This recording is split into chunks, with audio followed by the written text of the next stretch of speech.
And we are live. Hey guys, this is Dave from Nerdarchy, for nerds by nerds, hanging out with a bunch of nerds. We're going to play some 5th edition Dungeons and Dragons. And today I'm going to be running them through the legacy of the Demon Jester. If you guys want to start with, I guess, Jimmy, you can just say who you are and the character you're playing. Hey, my name is Jimmy. I'm playing Ryjax Tarbaxis, the Tabaxi Warlock. Nice, very nice. And then we have Keith. I'm Keith. I'm playing Abern Scadon. He's a half-elf rogue that classed into Arcane Trickster. And Kevin. My name's Kevin. I am playing Phelan.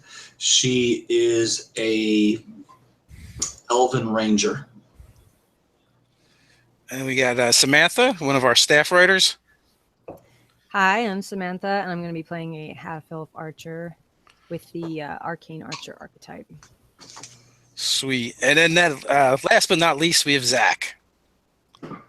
Hey guys, I'm Zach. I'm playing a human rogue assassin. Woo. Let the assassinating begin. Oh yeah, he has a name. Lucas. Oh, Lucas, and I'm Amalia, by the way. All right, so with that, since it's a one-shot, I'm going to go under the presumption that you guys are an adventuring party. You've been together for a while. You've just completed another trek, another mission. It was successful, and that leaves you guys. The last thing you remember, anyway, was celebrating in a tavern before you find yourselves falling through darkness and landing with a splash rather hard. You're not even sure what happened, how you got here, or where you're even at. And you hear, it's pitch black. You hear the sound of running water. I imagine some of you have dark vision. So if you have dark vision, you can actually see that you're in a 20 by 20 room with what looks to be either water basins or pitchers mounted on each of the 4 walls, and they're pouring water into this room. Right now, it's probably up to about your knees if you're medium size. And if you're looking around, you can see the one pitcher has a stone statue of some kind of fish or carp or bass or something mounted on the top of it. And as you look, so do the other pitchers. There's 4 of them in total. One has 1, one has 2, one has 3, and one has 4 fish on it.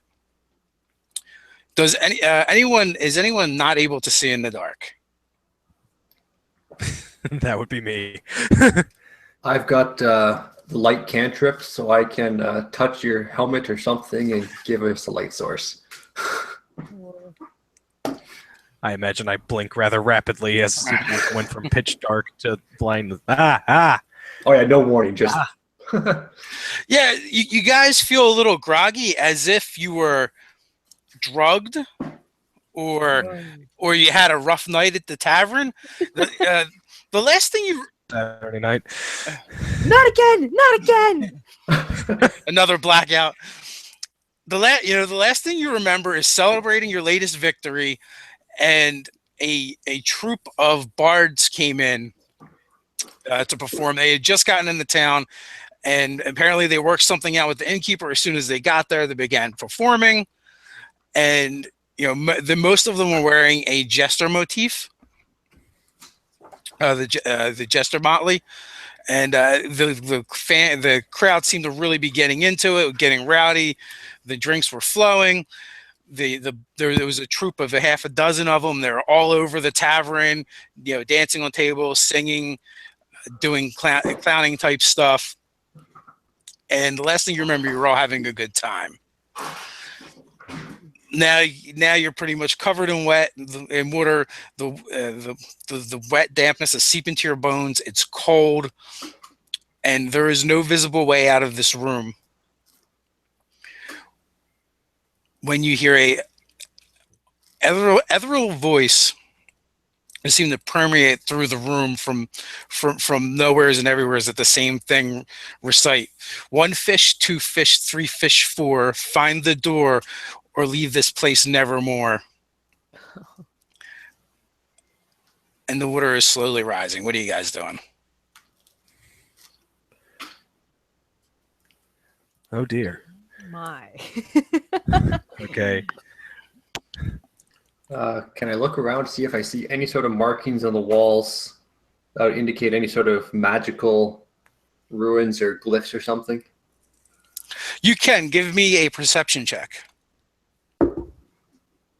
That is a 16. What you actually hear a grating sound coming from the wall with the pitcher on it where the water's pouring out with 1 fish. And you can hear this sound that is coming from directly underneath the pitcher towards the floor, which would be the sound is a little muffled because of the water. And then as you investigate the sound, what you see is appears to be some kind of chute or door opening up towards the floor. Okay. Sounds like a good place to start. Yeah.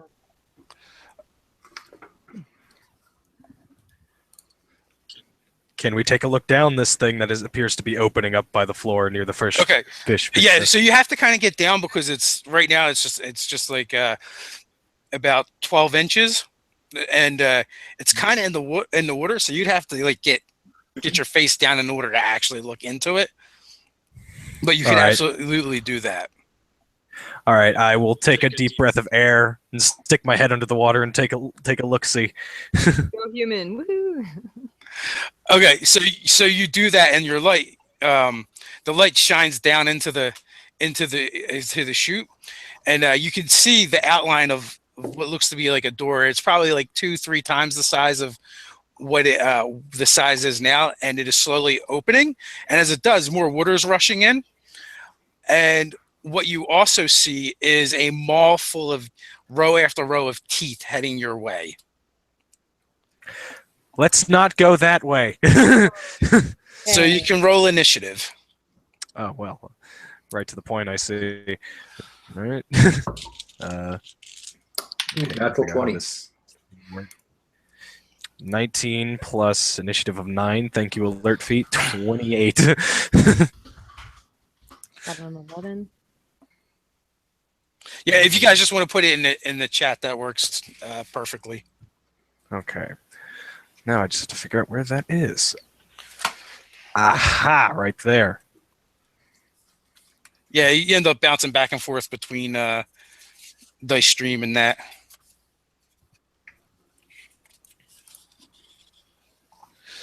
So, okay, that's a 4. The emoji didn't show up, so it's just 4D colon. I'm like, what? D4. Dyslexic. All right, so I believe everyone else but Keith is going to go first. You're saying that there's teeth coming like through that hole, like something is gonna come through that hole as the water is rushing into the room. Yeah. So, Zach, Okay. you're at a 28, so you're the first one. You're the first one that can react. What are you doing? I'm gonna take out the rapier and poke at the teeth with it. Okay, so you can absolutely do that. Make an attack roll. I will. All right. So basically, either are you going right up to the hole, or are you kind of like waiting for it to get closer to you? I mean, I think I was right at the hole to begin with, right? Because I was like looking in. Correct. Yeah, you were close, within like a foot. Yeah, so I'd probably like go be like, oh crap, pull up the sword and like poke through the hole and hope for the best. So that would be, I rolled a 7 plus 7, 14. Okay, that will absolutely hit. So what everyone else sees is Zach's character get down low, and basically, half his face is submerged in the water, and all of a sudden you see his arm shoot down, grab the rapier, pull it free from the scabbard, and he begins frantically stabbing at the hole. I assume bubbles start popping up out of panic. So, roll your damage. You absolutely right in the mouth. All right, so that would get sneak attack, correct? Yes. Okay, so rapier D8 plus 4. So gonna use D8 plus 4 plus 3d6. 1, 2, 3. Roll all of that. 10, 12, 17 plus 4, 21. Okay. So your rapier bursts out the back of its head as the jaws slam shut on your rapier, and that's when you can see the lifeless black eyes of this shark as it comes shooting out of this chute into the room with you guys. I mean, there's barely enough room for it to actually swim. It's about the size of a man in length, so it's decent size. Oh my god!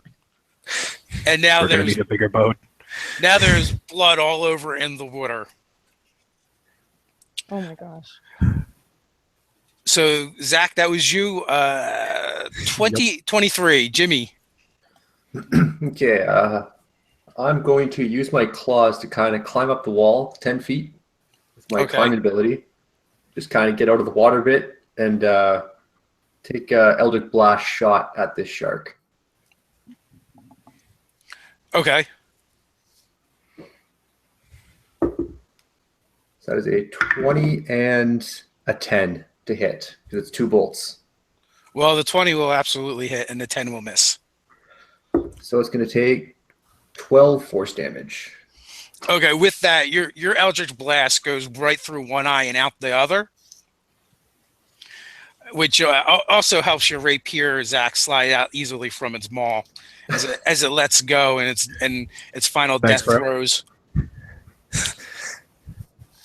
Kevin, what are you doing? I'm a dual wielder. So am I at a point where I can actually strike at this? So it's all actually popped out? It's actually dead. It's floating in the water now. Oh. Guess I don't need these anymore. Samantha, what was your initiative? What's my initiative? Uh-huh. Oh, I'm sorry. I thought it would show up in my dice tray. It's 11. Okay. Can you just put it in the chat? Oh, yeah. Under text here. Yep. Here we go. I'm sorry about that. No big deal. So, with that, the door begins to slide back shut. I think we're jumping through. Something tells me. Can we fit? This thing was like a foot across. You would have to crawl through, and it's a stone slab sliding shut right now. So that door is closing now that everything came out of. Yeah, that the shark came out of. There's just the one. With the shark. Ranger, you might want to get your weapons back out. There might be more fish coming. Wait a minute. 1 fish, 2 fish, 3 fish. We have to kill a lot of these things. I'm calling it. Well, I'm actually not that large, so I'll swim through and start swimming through the hole. I guess that's what I'm doing anyway. Okay, just as you get there, it finally shuts all the way. But if you want, you can try and make a check to try and jam something in there. Okay. What do I have to roll? It's going to be an athletics check, but what do you want to try and stick in there? Well, what do I have? The moment when you realize that immovable pole would have been a good idea right about now. Well, I got 2 swords, so I could throw him down my crowbar. I'll try to get a sword in there to get block it from closing. So athletics check. All right, Yes. so it's going to be. I have a +3 on the. Oh no! Athletics +5. Nice. All right. So 14. 14. So you definitely have it. You have it wedged right now. Okay. Now at this point, the water is now risen up to about your thighs. And with that, somebody drop another perception check, or you actually all can. All right.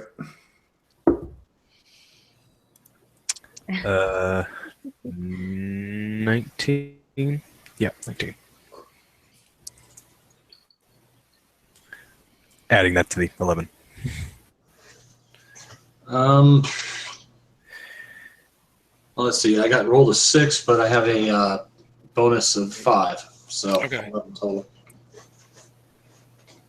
All right. So overall, the splashing and commotion that's going on, you don't actually hear the door on the on the second wall open, and on that wall, the same. There's one of those basins as well. One of those pitchers of water with 2 fish on it, and 2 sharks come flying out of there. And you guys can use you just keep the same initiative order. Okay.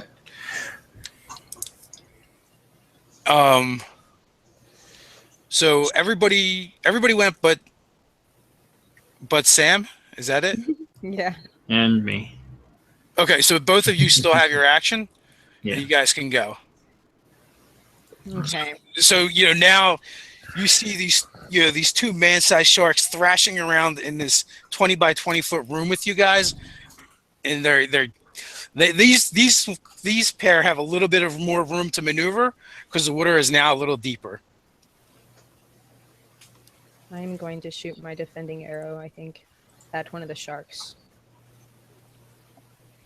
And then I get an extra 2d6 to any shot that I make on that. So I'm going to roll for those. Got a 4 and a 3. Plus my dexterity. 6. So I'm thinking that would be a 6. 6 is going to miss. So you let loose a couple arrows and they shoot off into the water. And who else has to still go? That's me. Technically, I said I sheathed my sword, so. Oh, that's right. You didn't attack. You just resheathed. You wedged the door. Yeah, I got 1 sword in the door. I could use that second sword right now. It'd be nice. So does that go to me? Yes, it does, Keith. What do you got? Well, seeing as how I don't think I can sneak attack sharks very well in their environment, I'm going to try and just use my regular old longbow on one of them. Well, technically you go before them, so would that count for sneak attack? Because I think assassins get something like that. I'm an arcane trickster. You have oh, never mind then. Hey, look at that. That's another natural 1. Google doesn't like me.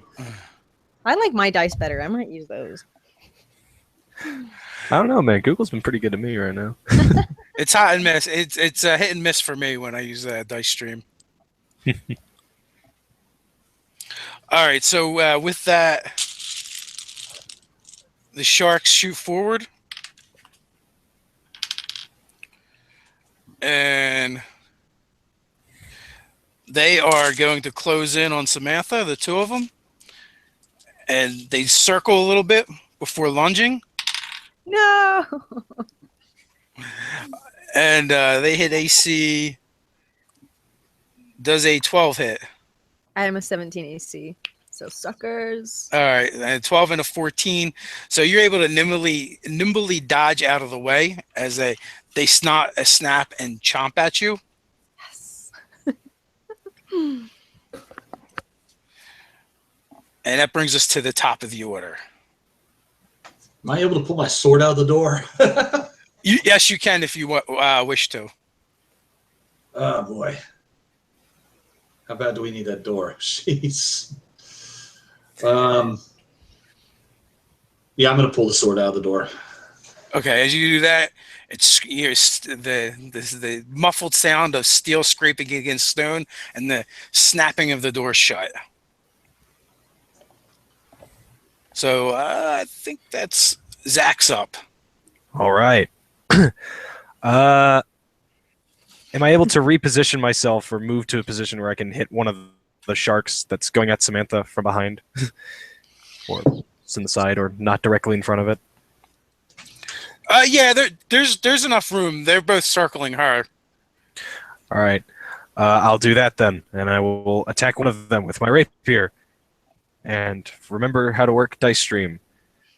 Does a 20-something hit? Absolutely. 16+7. Alrighty. So D8. Doink. Plus do I get sneak attack with this? Since Yes. You have an ally adjacent to him. Yep. And oh boy, I gotta do math now. 1, 2, 3, 4, 12, 14, 15 plus 4 for Dex, so 19. All right. So you slice off part of its back, including the dorsal fin. Yeah, take that. And now the water is just saturated with blood. It's quickly turning crimson. And that's me done. And Jimmy's up. Okay, well, seeing all these sharks pouring in, I'm going to go ahead and cast Mage Armor on myself.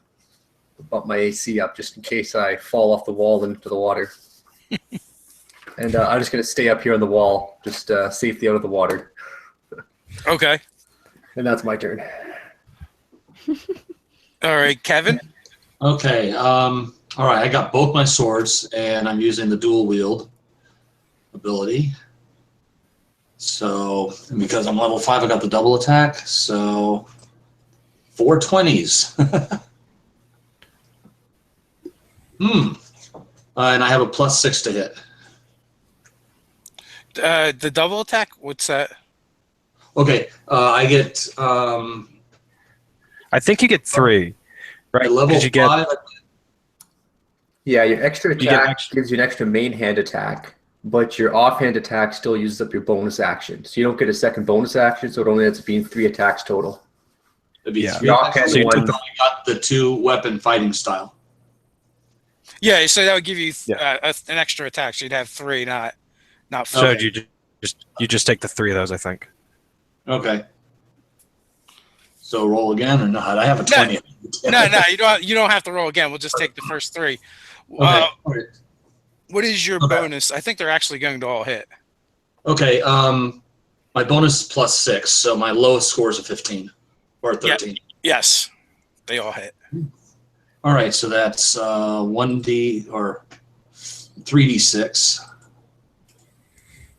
and I add 9 to the total. Okay. 12 plus 15, 24.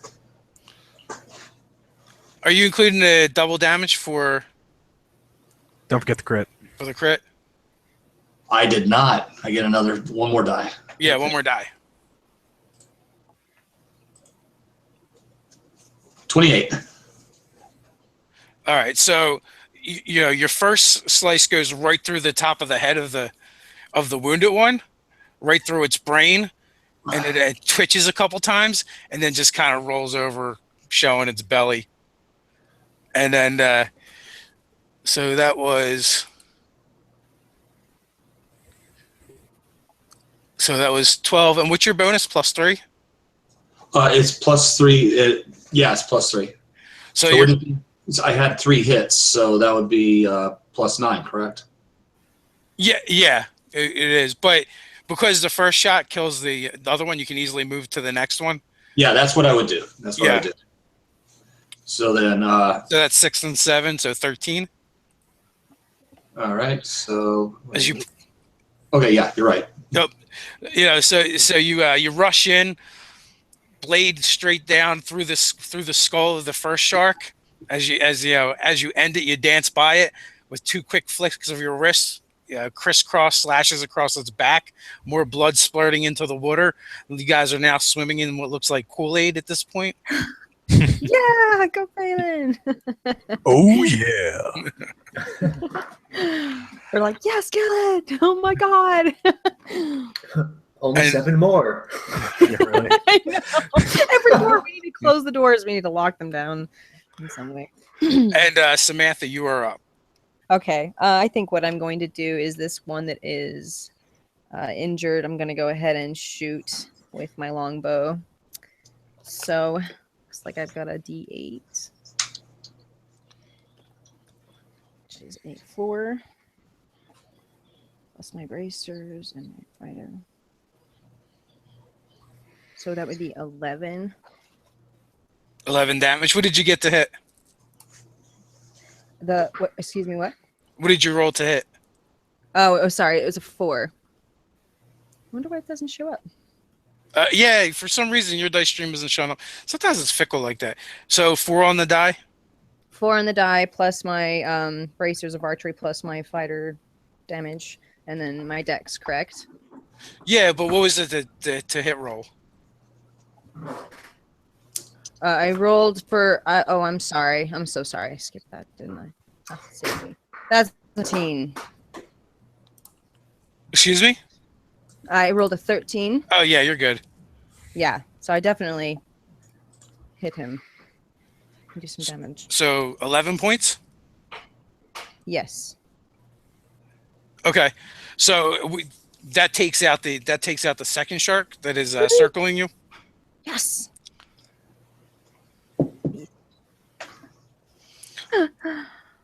And with that, on the third wall, there's a bunch of commotion over there now as more sharks begin pouring in, and now the water is up to your waist. The third door already open now? The third door is opening now. Yes. Oh my gosh. We got this. Well, actually, before it opens, Keith, it's your turn.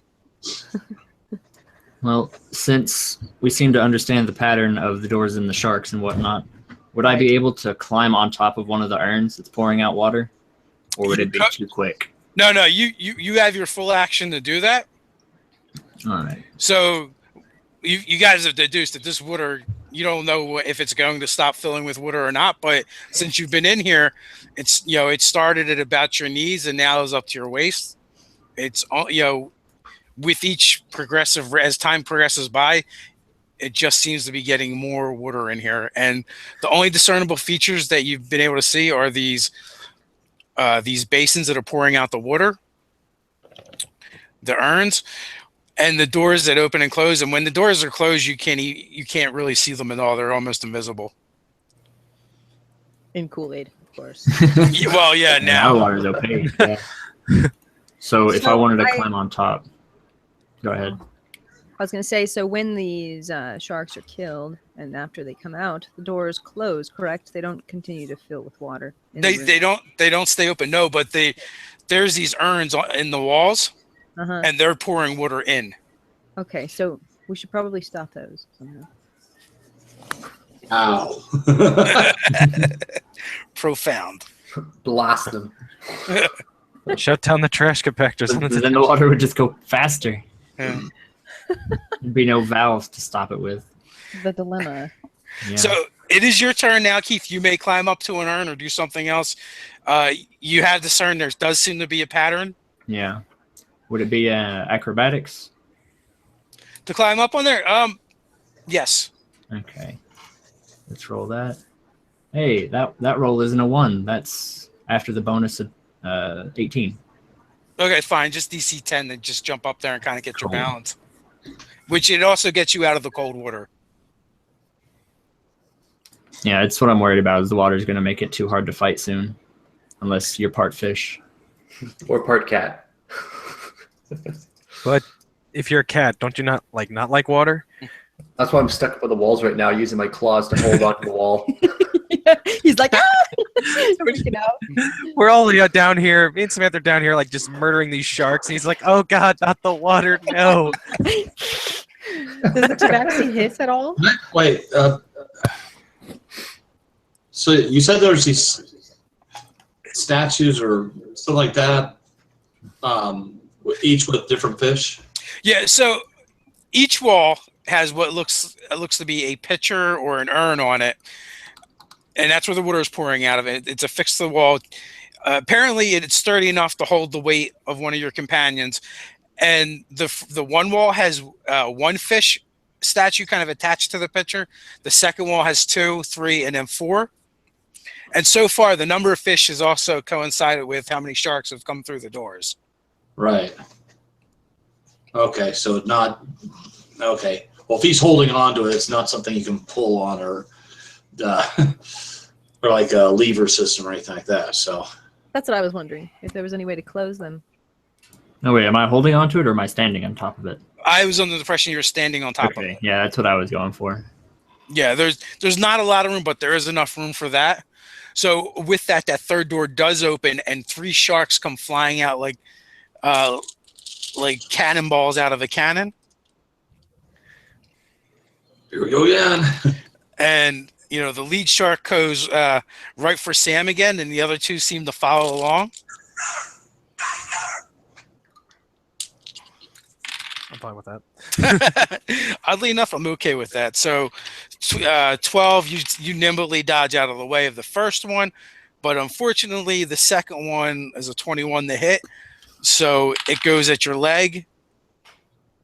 And you said AC 17? Sam? Oh, I'm sorry. No, that's okay. AC 17? Correct. Yeah. So it's charging at my legs right now. 3 of them charged at your legs, but only one of them actually managed to get you. Okay. And you took 9 points of damage. Okay. Dang. As it just kissed the back of your thigh, barely. So with that brings us back to the top of the order. What are you guys doing? Here we go again. I will go to the closest shark next to Sam, and I will attempt to stab it up the brisket once again. Okay. Well, I have a feeling a nat 1 does not hit. That's a sneaking suspicion. That suspicion is confirmed. It must be the difficulty of fighting in water. Obviously. I think Google just has it out for rogues. That's okay. We'll just steal Google's money later. So with that brings us to Jimmy. Oh, wait. I'm actually going to aim one of my Eldritch Blast bolts at one of the sharks, the lead shark. Okay. And the other blast at the 4 fish statue. Okay. See if I can just blast one of the fishes off and see if it changes anything that happens going forward. All right. So take your first attack at the shark. Okay, that is a 19 to hit. That will do it. So he takes 13 force damage. Okay. So you blast them right in its nose, and it kind of like its whole body quivers.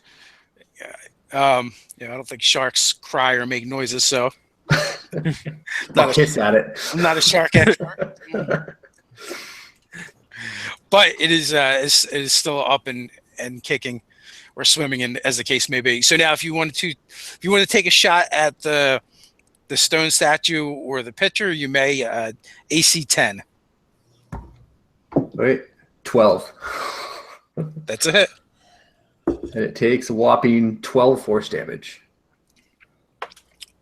Okay, so you blast a piece off, but it is stone after all, and what does kind of get revealed when you shoot it is the fact that it looks like it was sculpted right into the wall, and it's not actually a pitcher or an urn, but it's actually more like statuary.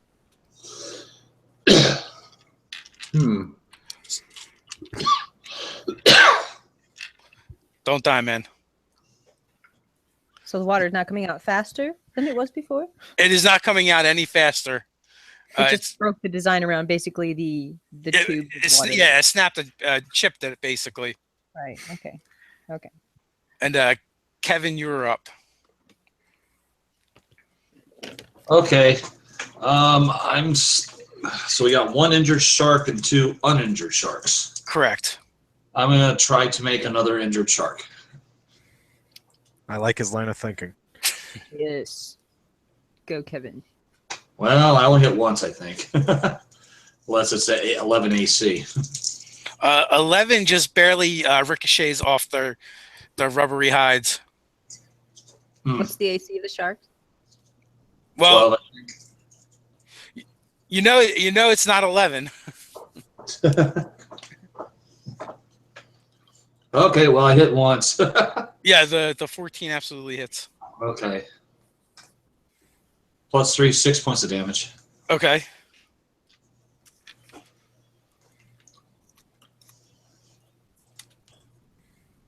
So is that the same one or a fresh one?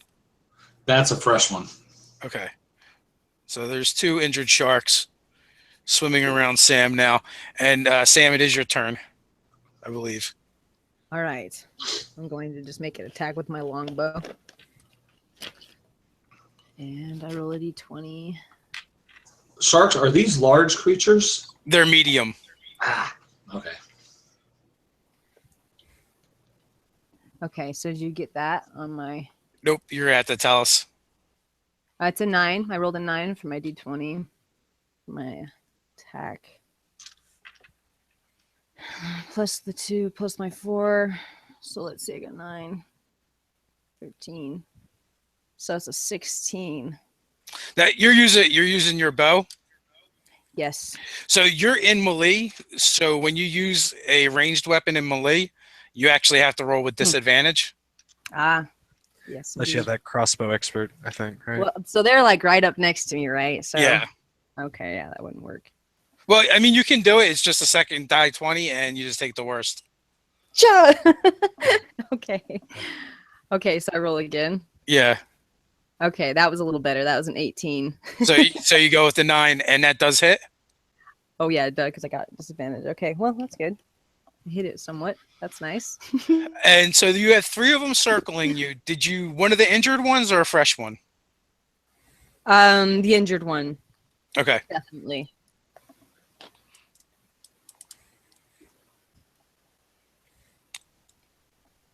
And what is your damage? Roll one more time. No, what was your damage? Oh, for what did I roll? Sorry, I'm a little bit confused. Yeah, when you hit it, so you have to roll your damage. Oh, I'm sorry. Okay. Okay, so I hit with it's a D8. I rolled a 5.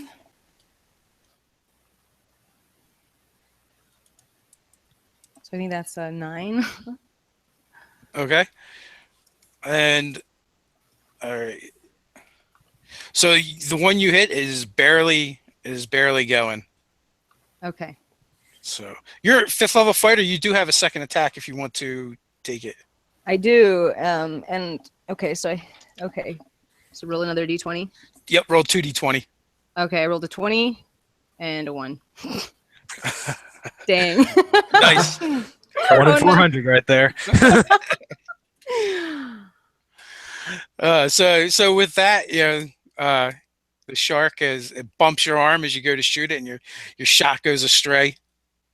And that brings us to Keith, I believe. Help. Hello. So if I hit one from up on the statue with my longbow, does that get the sneak attack bonus? It does, as long as you have an All right. ally adjacent. All right. And they're all adjacent to Samantha, aren't they? That is correct. And there's one left that hasn't been hit. There is. So I will aim at that one. Share the love. Hey, would you look at that? That's another one. That's, ooh, wow. Man, Google has arrows. man. I'm gonna sit up on the statue and just throw arrows at them from now on. Just blow Yeah. raspberries.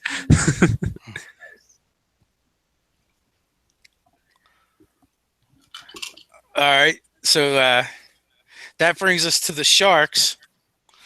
And who is actually three of you are actually still in the water, and two of you are up on the ledge. So Jimmy and Keith, you guys are both up on the ledge. That's On one correct. of the urns or whatever. Yeah. Yes. All right. So each one of them will attack each of you once. So I'll start with Keith, and that is a 13. AC of 14. All right. So it manages to get its mouth on you, but it doesn't actually penetrate. And then Sam, I've got a 12, so that's not even close. You easily just move aside. And then I got a 19 on Zach. This is gonna hurt. Yes, it Only a little bit. Fishy kisses, fishy kisses. did. Oh boy. As it nibbles on you a little bit for a whopping 4 points of damage. Oh, that's not too bad. Yeah. So now it brings us back to the top of the order, and the water is now about to your chest. Oh boy. Well, I guess I will respond to this shark very rudely biting me. Does a 14 manage to get it? It does. All right, and sneak attack due to Jason's ally. Doink, doink, doink. Rolling. 12 and 6. 18 plus 4, 22 on the whichever the hell shark just hit me. All right, so the fresh one, you just lopped off its head. Yeah, that's right. That's what you get. So there is now a fish head floating in the water.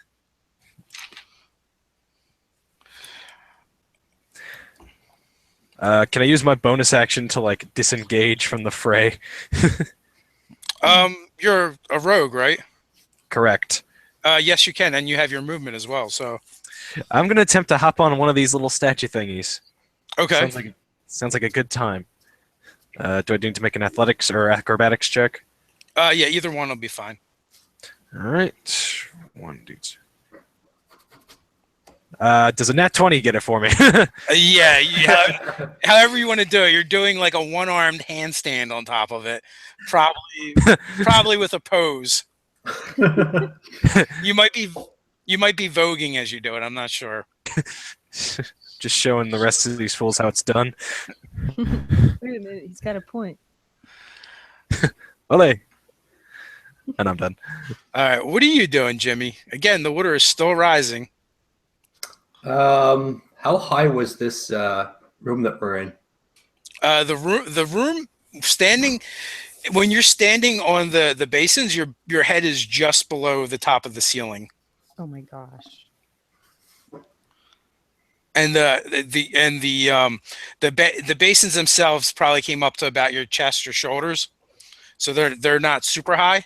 So the water is almost to the basins. It's not quite there yet.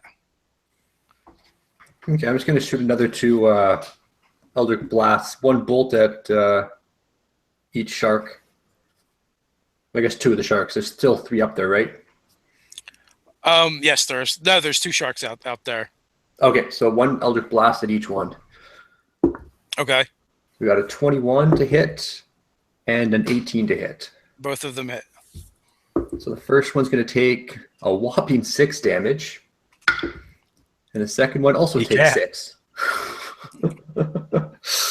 Okay, so that explodes the head on one, and the other one you catch it in its side, and the whole fish kind of buckles, but it kind of shrugs it off. Okay, I'm just going to climb as high as I can on the wall just to stay away from the water. Okay, well you're almost as high as you can possibly go right now. Okay. That's good then.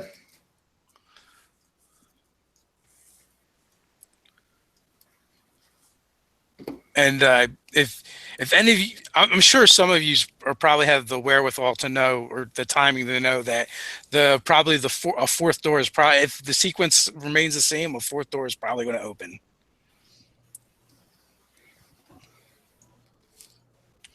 And you see, what I'd be concerned about is I don't think 4 sharks can fit through one of these tiny doors. I think we might get hit from all sides. That's what I'm worried about there. The ones where they come through multiple at a time, they follow each other. They don't come side by side. Maybe we could skewer them. They come out like sharkapedos. Get like the shark killing assembly line. Just get like someone above it. Just poke at them. So anybody got some like blasts or like something like that? Or or we could shish kebab them. Like try and get them all on a line, right? Like, so Kevin is up, and so far the sharks, while they are a threat, they're probably not concerning you guys as much as the fact that the water keeps rising. Right. And eventually you're going to be out of air to breathe. oh, air. Overrated. Okay. Overrated. Is there anything on the ground that you could attach maybe a rope to, that you could attach to this this faucet that's coming out of the wall and keep it shut in some way? Is there anything like that? You guys haven't really examined the basins at all. It's just Kool-Aid now, right? Well, no, you can see them, but you guys haven't really checked them out. You've been fighting the sharks. Right. Okay. So obviously you could get a rope around them, but as far as checking to see if there's levers or anything like that, there's nothing that's obvious. But that you guys, you're all adventurers, and you've been around for a little while, being 5th level, so you've probably encountered secret mechanisms and trapdoors and things like that in the past. So I searched for them, but it's like taking there's sharks all over the place. Shit. We need to work as a team. One of us needs to figure out a way to stop his faucet from opening, and the other people, and someone else needs to be shooting the shark, killing them. Well, since none of my arrows seem to leave my bow, I'll use my next action to inspect the area I'm standing upon whenever it gets around to me. The only thing I really have is passive perception. I can't search for traps or anything like that. So, well, anybody can search. Yeah. Is there a way to wrap a rope around the faucet and like seal it shut like that, or does it just have a lever that opens up inside? Is there an outside way to stop it from opening? You're not sure. There's nothing that you obviously see. I mean, you could try and stuff things in there possibly. You could see if any of the fish move. You could see if there's anything that depresses on them. You could search them. But take again, the bodies of the sharks and shove them into the next hole. There you go. No, I'm gonna start. Well, I'm just gonna start making use of the environment. At this point, I'm still gonna be stabbing sharks. Well, it is actually your turn, Kevin. So what are you doing? Stabbing sharks. Oh, very well too. Right on. That's 3 hits. You're an efficient shark murderer. Okay. Oh, jeez. Add 9 to that garbage score. That's advantage. Well, that's enough to kill the last shark that's swimming around. Although you suspect more are coming very shortly. Yeah. And then that does bring us to Keith. Or no, Samantha, it is your turn. Okay, so I think what I want to try to do is jump out of the water at this point. And okay. I have a 6 to acrobatics. So would I roll a d20 and then add it back to my... Yeah? Yep, that's exactly what you do. Okay, I got a 12. All right, so you are standing on top of the statue, and you still essentially have your action left. Okay, great. Oh, I am, and then of course I've got the 2. So I'm gonna roll again, and then what I want to try to do is shoot at one of the sharks in the water with my bow. Well, right now you have shark corpses. Oh, they're all dead because Kevin killed it. Yeah, he killed the last one. Yeah, you could probably try nice. inspecting that. Shoot it out of spite anyway. Okay, so maybe what I would do now is maybe take out from my explorer's pack a rope or something and see if I can shut this thing or seal it in some way. Okay, so give give me either a perception or investigate check.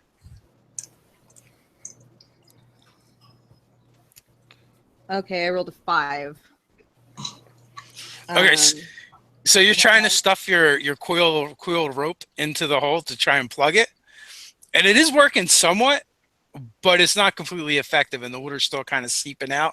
And you think after time it's going to build pressure and just push the rope out. okay. And Keith, you're up. What are you going to do? I'm going to just use my, I guess, perception or investigation to search for some sort of mechanism on the urn itself. Okay. Which one would you rather I use? You can use either. Okay, I'll go investigation. And that is 23. A 23. Mhm. So you search all around the outside of it, and it really just looks like a fountain and statuary.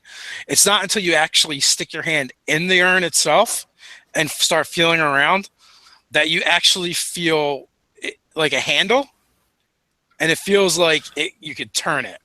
Nice. Well, This can't go wrong. could I use turning it as a bonus, or would that be a full? You could do it as a bonus. What is your character's intelligence? My character's intelligence is 16. Okay, so your character's pretty smart, and we would probably remember when you guys first got here, you heard a voice kind of speak to you, and what it said seems to involve what's going on. And it said 1 fish, 2 fish, 3 fish, 4, find the door or leave this place nevermore. And so far the doors have opened sequentially. So you might be able to deduce from that there's some kind of pattern. They might have to be shut sequentially as well with the valves. Which one am I standing on? Oh, that's a good question. Drop a die 4. 1d4. I got a 1. All right, you are on you are on the one with the fish. Yeah, you are on the one with a single fish on it. And I will still attempt to turn it then. All right, so hope the pattern isn't reversed. so you turn it, and as you turn it, you feel it push out, and as it pushes out, the flow of water begins to slow until it completely stops. Good. And with that, you guys see a rush of water on the wall, near the wall where the basin with the 4 fish on it are, and then shark fins begin popping out of the water. And let's see. So 3 of you are up on the basins now? Mm-hmm. Yep. Yeah. Okay, so 2 sharks shoot off towards Keith, or not Keith. You're up on top. Towards Zach and Kevin. I'm up. Zach, you're up too? Yeah, I did the acrobatics check. Oh, wait a minute. So, Kevin, are you the only one that's not up on there? On a basin? I'm guessing so, because there's only 4 of them and there's 4 other players. Well, that makes the math actually a little bit easier. So as the 4 sharks rush you, 11 does not hit from what I remember. A 13, does that hit or miss?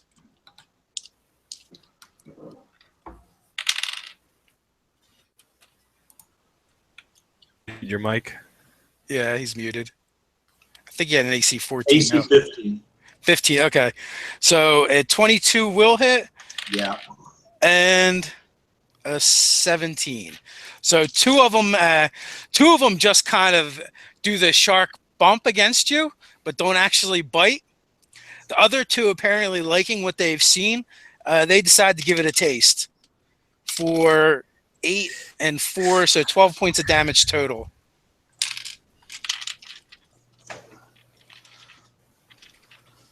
Okay. I gotta wait for my turn. So with that brings us to Zach. All right. Did I notice when water flow? Did I notice that? You saw him stick his hand in the basin, and it looked like he was moving his arm around, and then the water did stop flowing. How did you do that? Name of Kevin's character that I don't know. Phelan.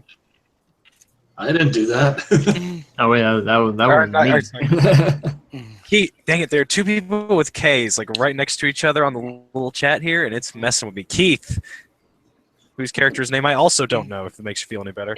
I don't have one of the fancy bars. I think we have to pull them in the order they opened. There's a small lever inside each urn, presumably. Aha! So Zach, give me a D6 to see where you're at. D6 Or D4. No, D6. Oh, well, Okay. A 2. So you're in the one with 2. all right. I will attempt. Because you can't. to... Well, you can't. I don't think you're going to be on the 1. We're just hanging out together, just chilling. Yeah. Moral support. Yeah, so moral support. Part of which one is he again? Keith's support system. All right, so I will attempt to I will attempt to reach in the thing and find the lever that he just mentioned. Yeah, since he called it out, it's not hard at all. You just reach in, again, you get up to your elbow or so, and you can find it. He told you what to do, so you just follow the same thing. And then the water, once you turn it, you feel it press back out towards the basin, towards the mouth, and pushing your hand out, and then the water slows and stops flowing. All right. Can I see who's on number 3, or the one that was open 3rd? Yes. At this point, you guys can just pick, because you can always just move across the room as well. Well, isn't everyone on one of them at this point? Yes. Well, I think All right. actually, Jimmy's not actually on one, but he's on the wall, right? You're climbing. Yeah, I'm on the wall, so pretty much beside it. All right. Well, we're going to pretend you're next to number 3 to make this easier on my life. Jimmy's character's name. Reach inside and pull it when you get the opportunity, so we don't drown, etc. Meow. Okay. Yeah, you guys all go before the sharks, so it's easy enough for you guys to just do that. And once you finally do that, not only does the water stop flowing into the room, but you're not even sure how, but it begins draining away. So there's now 4 sharks flopping around on the ground near Kevin. You're not completely out of danger because they're as big as you are, and although you could take a disengage action and just kind of move away from them. I think that's what I'm going to end up doing. Essentially, they're fish, and if you just leave them alone, they're going to suffocate. Yeah. Right. Let them drown. Let's empty this room and then watch them freaking try to attack us then. Now, hey, now that's free food if we just chill. Right? And we get a bonfire later. Get some shark fin soup up in here. It's gonna be nice. Shark fin soup. Shark skin shoes. More of a stew. Shark skin shoes. Well, there's quite a few. There's 10 sharks littering the floor now. There's more shark space than floor space at this point. With that, you hear a grinding, and you feel it as it feels like the whole entire room is shifting. Okay. And sounds like fun. Then it begins to tilt. And the door number 1 opens,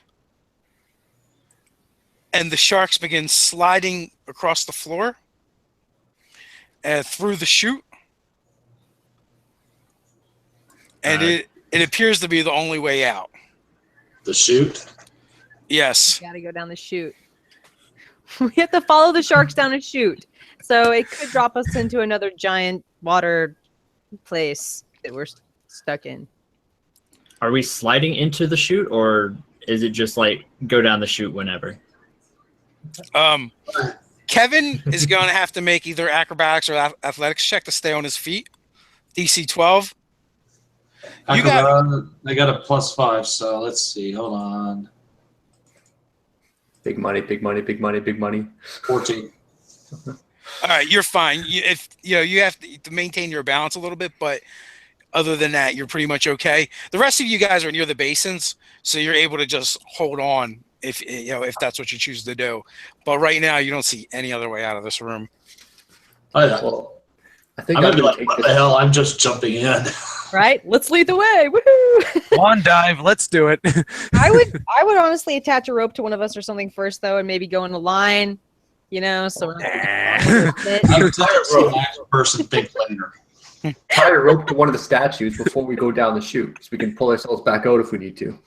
Too late, I jumped in already. I like your line of thinking. Well, I'm going to cast False Life before I jump down the chute. Okay. I guess I'm the first one going down this thing. So, So the other three, are you guys doing with the same thing, or are you guys going to tie off a rope? I'm going to tie off a rope before I jump down. Hopefully, Nah, man, it's less than a swan. 50-foot drop. Oh man, I'm a swan dive in that thing.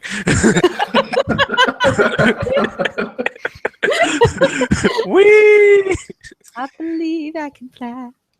Well, you guys that have the rope can actually control your movement, but you guys that dove down, it is way more slippery in the chute than it is actually in the room, because the chute is lined with some kind of mirror or glass, and every time, everywhere you look, you see a different reflection of yourself in the mirror, and some of them look off, some of them are heavier, some of them are lighter, some of them seem stretched, some of them are older, some of them are younger, and some of them they're moving in ways that are different than the way you're moving, and it's very disconcerting.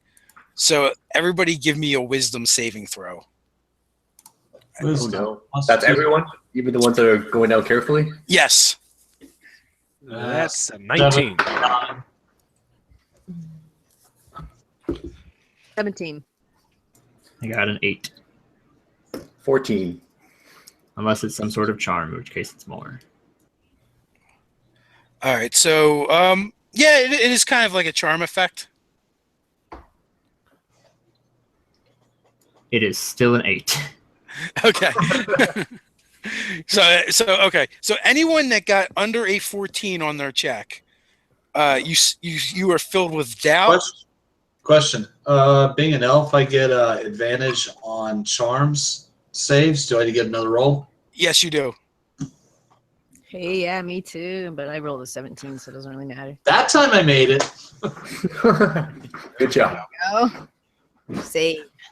I'm having too much fun swan diving. I don't care. Are you in like mid-flight? Absolutely. Absolutely. So, all right. So, did everyone make it except for? Except for me. Okay, except for Keith. Okay, you're just completely filled with doubt. So you have a disadvantage on all your attacks until you score a successful hit. All right. That will probably be more of the same.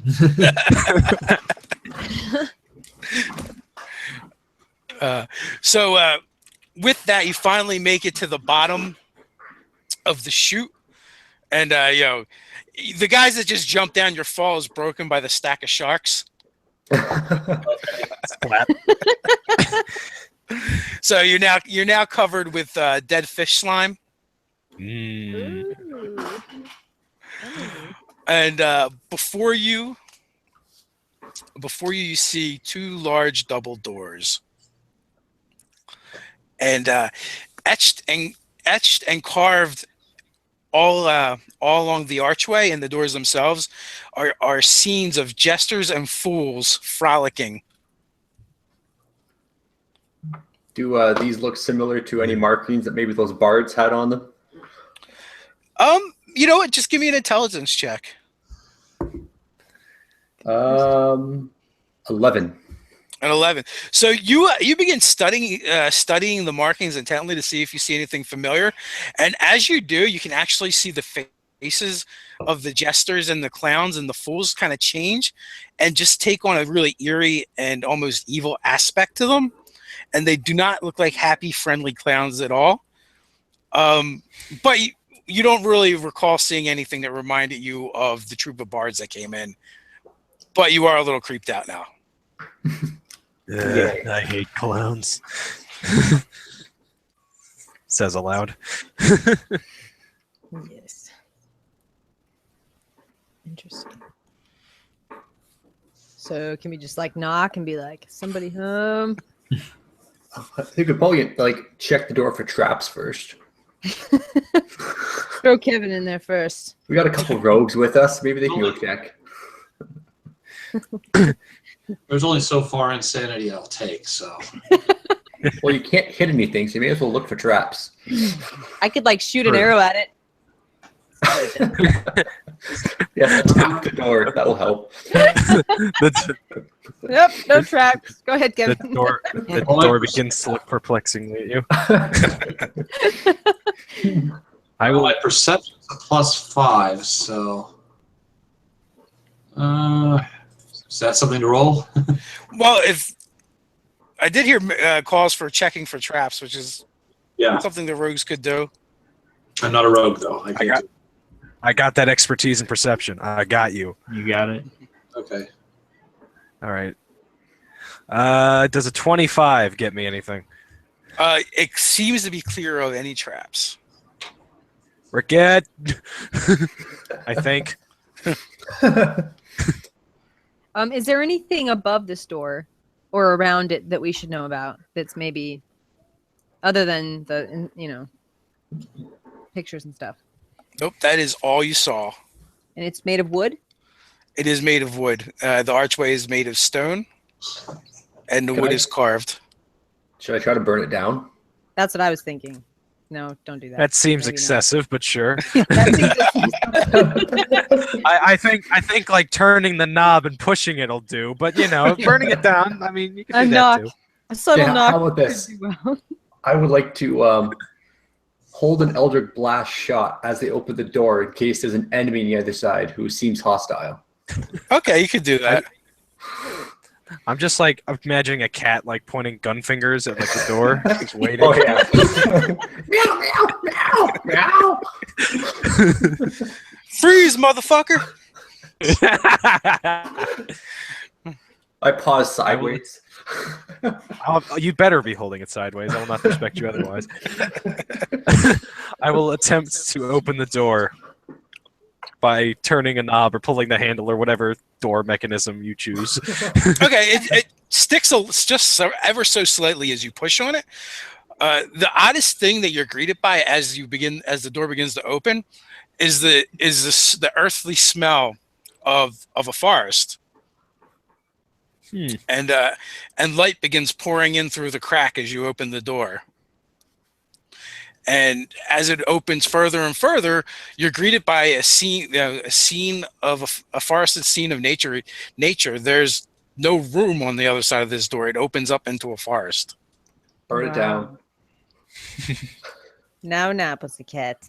Well, that escalated quickly. Well, that's my natural territory, so. So you should know where we are then. Or at least which way is north. Actually, I do have central. I can't remember that. I I'm can going to look it up quickly. I can just start colning to see if anything bad comes our way. No? Actually, I'm switching to bow at this point. So we just see a forest in front of us, correct? Yes, you see a forest in front of you. Yep. Well, Johnny on. No, actually, this one is like, okay, I'll start walking in. So onward. There we go. Okay, so you're greeted by the fresh forest air as you all exit the door. If any of you turn to look behind you to see the structure, you literally just see the hallway seems to be floating in the middle of nowheres. There's no building. There's no structure. There's just the doorway. Feels like a portal almost. Yes, very much like that. That or we're stuck in a very, very good illusion. And we're actually still in the top of the bar. That or whatever they were giving us was some good stuff. It was the best blackout ever. Yeah, man. All Dude, right. have you ever killed a shark in a blackout? I mean, sounds like an interesting time. So we're leaving a portal with dead sharks on the ground. We're gonna stink. It's gonna be gross, and we're walking into a forest now. Yes. Okay. So after you leave the doorway, it isn't long before you can see that in the forest there's a clearing ahead. And even from here, you can kind of see that there's someone sitting on the stump of a tree. They're cross-legged. They're emaciated looking, dark skin, and from here you can't make out much more than that. You can tell that they're not wearing much on the line of clothing, though. You're not actually sure if they're wearing anything. I'm going to continue to hold a sacred flame in case they become hostile. Okay. Gunfinger spell. I'm gonna now what the boots of elven kind that I have give me advantage on stealth checks. Okay, so you want to sneak up there?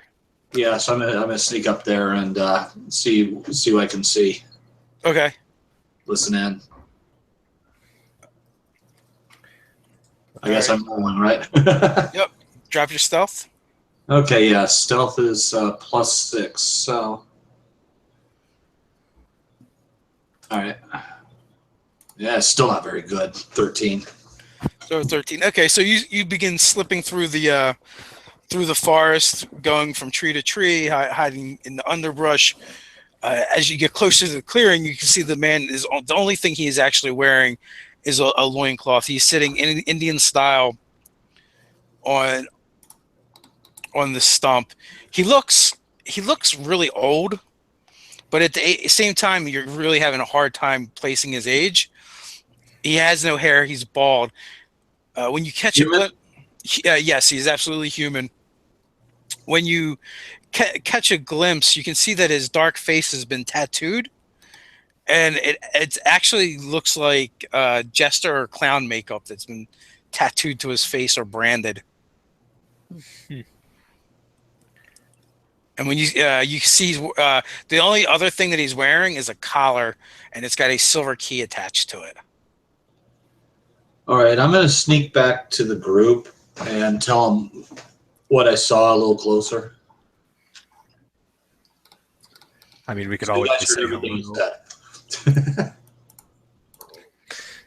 I'm gonna sort of sneak around while you guys are on the ground, maybe get up in a tree or something and stay like I have like a 30-foot range, so I could be like maybe 20 feet from this guy at all times just to make sure that nothing goes wrong.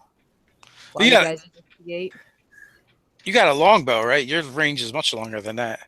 Yeah, you have a longbow. Yeah. You should be like Yeah, Oh, really? good for. range on a longbow is like 100, I want to say. 100, Yeah. 150, 320. Oh, excuse me. Something like that. Okay, well that's good. So is that okay if I do that? Kind of stay back? You can or something?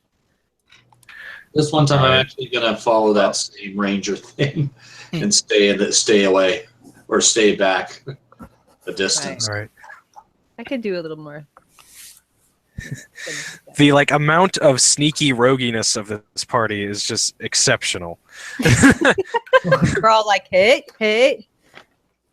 Well, I'm gonna break stereotype and walk up and say hello to this old man. Nice. Excuse me, sir. Does he respond? Deep sigh, and he looks up at you with sad eyes. Greetings, traveler. It is unfortunate to meet you here in this place. Why do you say that? While I appreciate the company, it has been long since I've had the pleasure of visiting with anyone. This place is cursed. It is not a good place to be. Cursed? How so? Well, very few make it as far as you've made it. This whole place has been set up as a sacrifice to the demon Jester.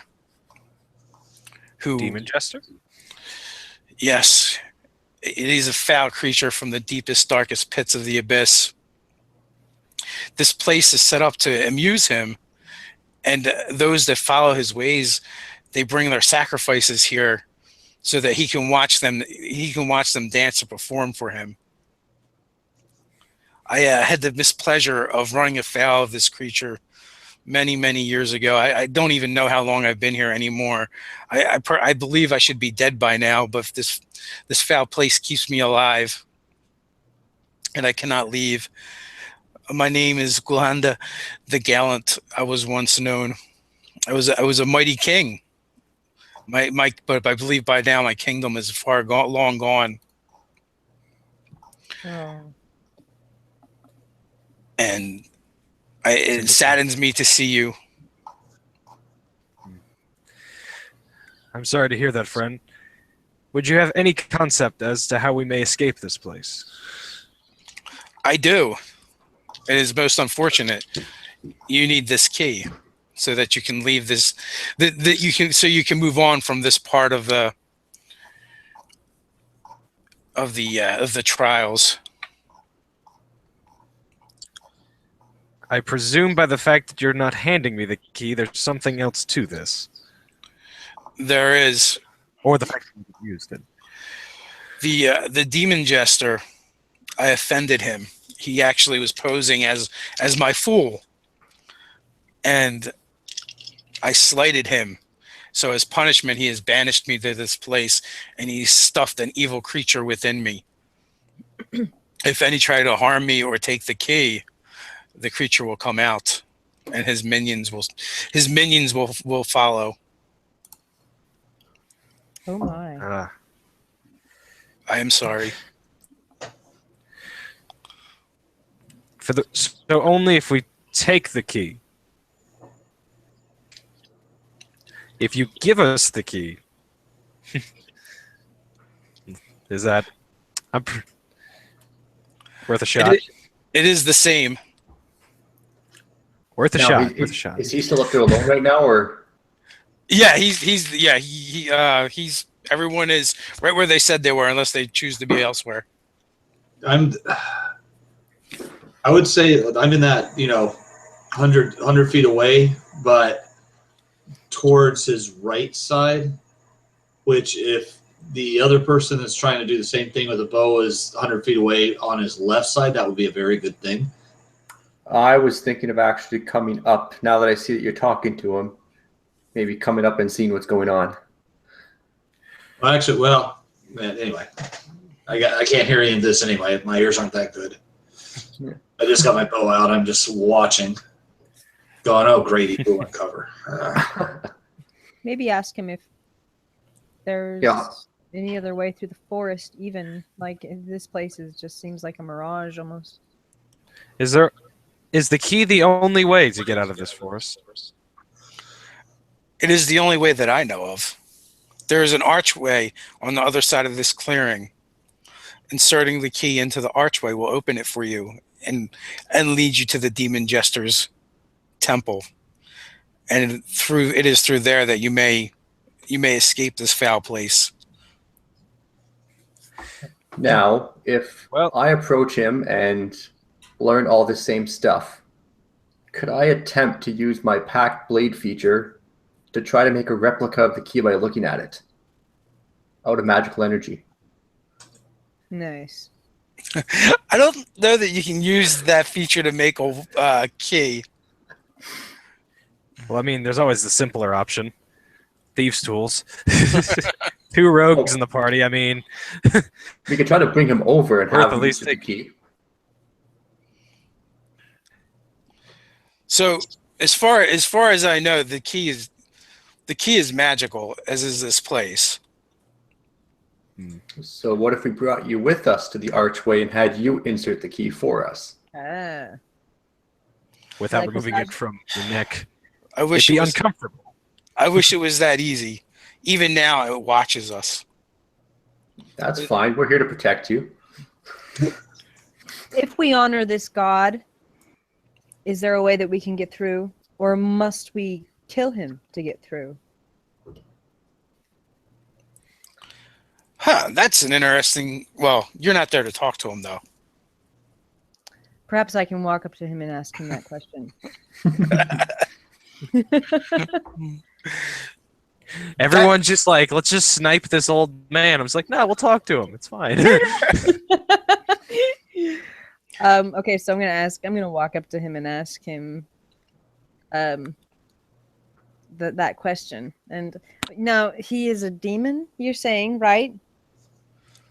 Yes. So is there maybe we could speak to the demon and ask him if there's another way to get through the forest, or would we get killed if we did that? Well, I've only had the one dealings with the demon, and it has not worked out so well for me. Right. Okay. That's all he knows about the demon. Right now, inside of me is one of his minions. Okay. And can we summon forth this demon minion within inside of you and speak to it? Or no? As soon as you attempt to take the key, it will appear. Or it may appear before then. I can't really say for sure. I really don't know what happens once he comes out. Ah.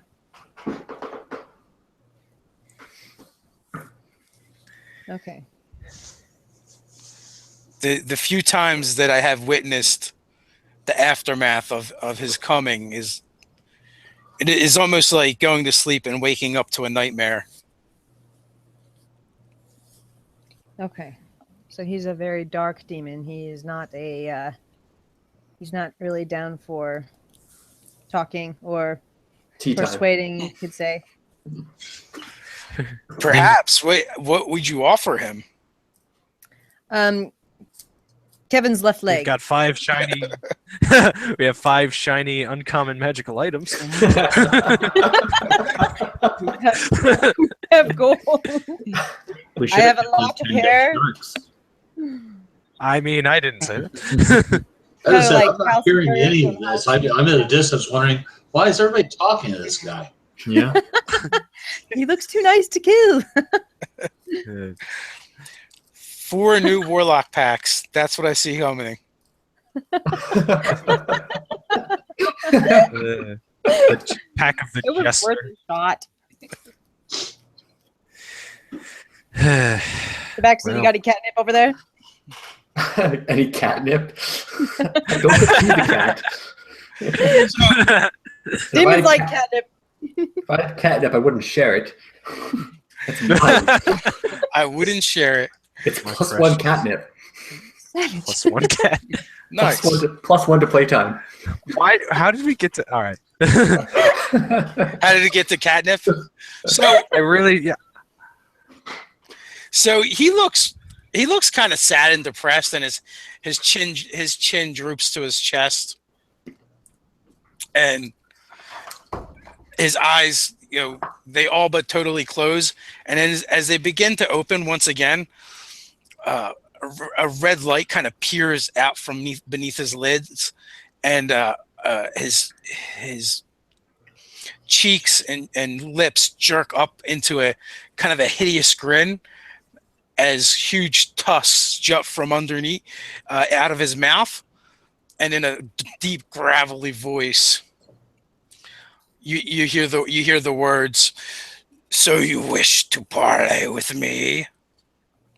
Parley, that's the word, yes. I like it. What do you offer me? Oh.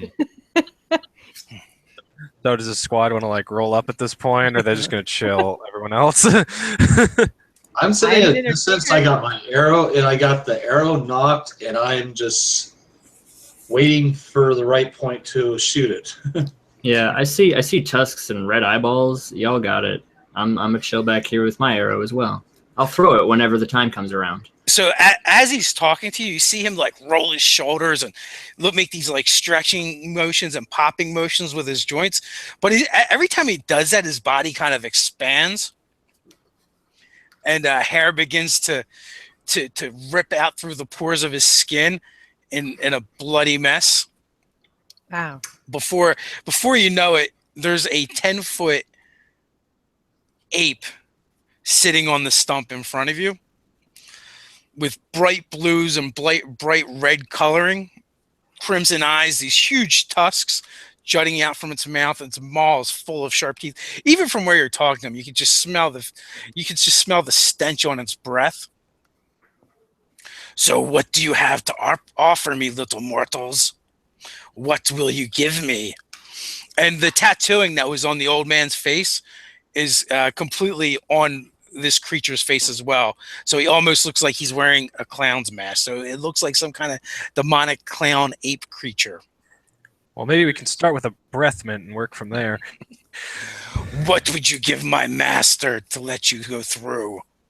Maybe bananas instead of catnip would have been a better idea. Would have been a good idea. Well, Anybody got an extra heart, an extra limb, an extra tooth, an extra something? all right. Lucas will take off his cloak and hold it up. I have this magnificent elven cloak. Good for hiding and things. Would that satisfy? Do I look like I need help hiding? Hey, maybe you know a guy. Maybe you need a Christmas present. You know, it might be a little late, but this is a nice thing. They'll forgive you. Trust me. How dare you assume I follow this Christmas tradition? Ever heard of Sorry. Krampus? You guys should get along. All right, maybe. Okay, sorry. Maybe you're a Festivus guy. All right, I get it. You know, I like that. What do you mean, miss? Hell, I've had enough. I just see it going brown, let it go. Change. Fuck it, I'm firing. Well, then. I'm going to approach him and say, "Oh, mighty demon, we may not have anything of value to offer you, but perhaps we can strike a bargain for something else, maybe something that you need to have done that you may release us for, give or say." So, Kevin, do you loose the arrow? Yes. All right. So make your attack roll. Did. You can actually roll with advantage because you're hidden. Oh, I can. So that would be one roll. So the 11 plus whatever the hit is. Okay, so that will hit. If you're firing another arrow, go ahead. Samantha, as you kind of like 2 hits. You're kind of in front of the creature, trying to placate it and persuade it. 2 arrows go flying over your left shoulder, one after another, burying themselves into the creature's chest. Bad idea. Okay, add 6 to that. So Dude, murder it is. 18. It was a boring conversation anyway. No, fuck me. 21 points damage. Oh, my. That's it? Wait, that's it, Good 21? opener. You did say 9? 20. No. Wait, 6 plus 6 times 3 is 18. Yeah, that's 21. Okay, so 21. Wait a second. No. That's not right. Hold on. 6. No. Okay, I take so that it back. should be- 15. It's 15. Okay. So 2 arrows bury in its chest. It roars in pain. And then from all around you, all of you are kind of assaulted mentally as in your mind you hear all these gibbering voices and they just feel evil and oily, and it's just a dark presence. Except for what they're saying is kind of nonsensical. They're telling like bad knock-knock jokes and reciting bad puns and telling bad jokes. Oh God, not the puns. No. Is this a spell? Is it? No, it is not a spell. Okay. From all around you starts appearing in the trees these demonic looking baboons wearing motley. Motley. It's the Motley Crew. Yes, like a fool's outfit. Okay. So I guess the rest of you can drop initiative. Actually, everyone can drop initiative. Kevin, you went on the surprise round. I got a 14.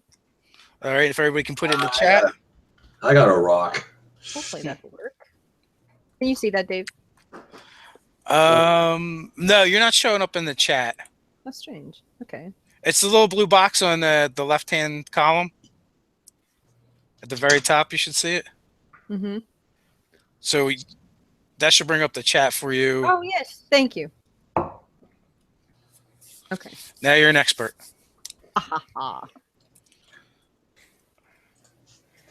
Yeah. Okay. Well, I'm going probably last. All right.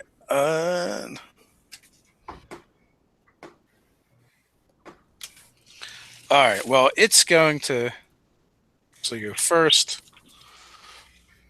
Oh, great. And then its minions go at a 20. So it looks up from the stump that it's sitting on in the direction of the half-elven ranger. Elven Ranger, please. Oh, sorry. My bad. Excuse Sorry, me. It's the rest of the party. It might be called half elves. Yeah. It's the rest of the party that is half-elves. And roars in rage. And since you're too far away, it does the only thing that seems logical to it, and it attacks the person that was just bartering with it in front of him. God Which damn one? it. There were two people talking. The half-elf. Oh! It'll be my turn next, I'm sure. All right, this is probably going to hurt. Oh. So the lowest attack roll is a 21. So it slams its fist into you one after another and then lunges in for a bite To me? to you. Oh. That feels good. Just take it. Like an elf. There will be blood. Yeah, I think so. And there was blood on the carpet. Not on the blinds. All right. Well, it could have been worse, but it's not good. So 28 points of damage. Okay. So I would be 6. Let's see, that'd be like 11 points of damage since my AC is 17. No, your AC doesn't come into play after you get hit. Oh, okay. So I'm hit now. What do I do? You don't do anything. You just just note that you took 28 points of damage. I just sit there and cry, You feel not very good. take out my flask of like really strong whiskey and drink that. Oh God. Deck. I'm dead. All right. So I'm dying. So with that, each of the rest of you get accosted by these demonic-looking baboons. So I guess I will start with Jimmy, and it comes in with claws and a bite. And fortunately for you guys, these guys are a lot less impressive. Does a 12 hit? No. I didn't think so. Didn't Jimmy have like gun fingers prepared in case this happened? I don't know. You guys have been talking for a while. I don't know if gun fingers still apply. Yeah, I walked up to talk to him, so he's no longer deemed hostile at that point. Until he switched. Could these be considered humanoid? No, they're definitely not humanoid. Well, I mean, I know they're not humanoid, but I get the +2 damage to humanoid, so you're saying no. Yeah. They're not All right. in that instance. Trying to sneak that one in there. I see that. Let's see. They look like hairy people. They look like hairy people to me. So Keith, does a 14 hit? That's right on with my AC, and I cannot remember if it has to beat it or be on par. Don't worry, I do It's me to remember. beat. So one of them lunges at you and bites you on your shoulder, All right. sinking its teeth in for 4 points of damage.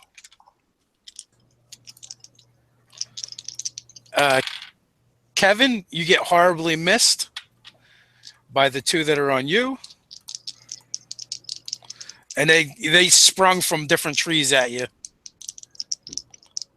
And fortunately, they did not come close enough to even come close to knocking you out of a tree. And Zach, again, now that you're aware of them, it's easy enough to get out of their way. They're kind of wild and savage. All right. But at the same time, their attacks are very inaccurate. Plus, you're still being bombarded with all the bad jokes, knock jokes, and puns as well in your minds as this is going on. Beans. So what was the high? Was the 18 the high initiative? No, Or 20. Keith at 20. Yeah. All right, so you actually went at the same time as them, Keith. So you can go. Okay. So I guess how far away is the one that just bit me? I assume it's right on top of me. Pretty much. It's right in your face. Okay. So what would the minus be if I was to attack with the longbow I have already out? It would be disadvantage on the roll. I already have disadvantage, though. Would it not be anything else? Nope. You can't get double disadvantage. I'm just gonna try. Roll All forward. right. Take Dice the come lowest. back. Got an 18 That's it. and a 3. So what is that? Not a 3? one. It is not a 1. So what does that 3 end up being? that 3 would end up being a 9. Okay, so that will miss. Okay. It leaps out of the way, screeching at you, and then asks why the chicken crossed the road. Oh, these I monkeys are don't going know. down. Why did the chicken cross the road? So 18, you're up. All right. That would be me. So currently I'm in combat with this one monkey, correct? Or it tried to hit me? There, 2 of them. Oh, 2 of them? Bonus action to disengage from these 2, and then move around behind Mr. Big Gorilla, and then attempt to hit him. And he's adjacent to Samantha, so I should get sneak attack, I do believe. That is correct. All right. I have a sneaking suspicion a 9 will not quite get it. No, you basically just glance off of his thick hide. Drats. Yeah, it's my turn. All right, so that brings us to 17. Yep. So I am going to point my fingers at him, and you're going to see a small little flame start to appear, and I'm just going to create a nice big flaming sphere right around his head. Okay. So he has to make a dexterity saving throw against 16. And I suspect that is not going to happen. Okay, so he is going to take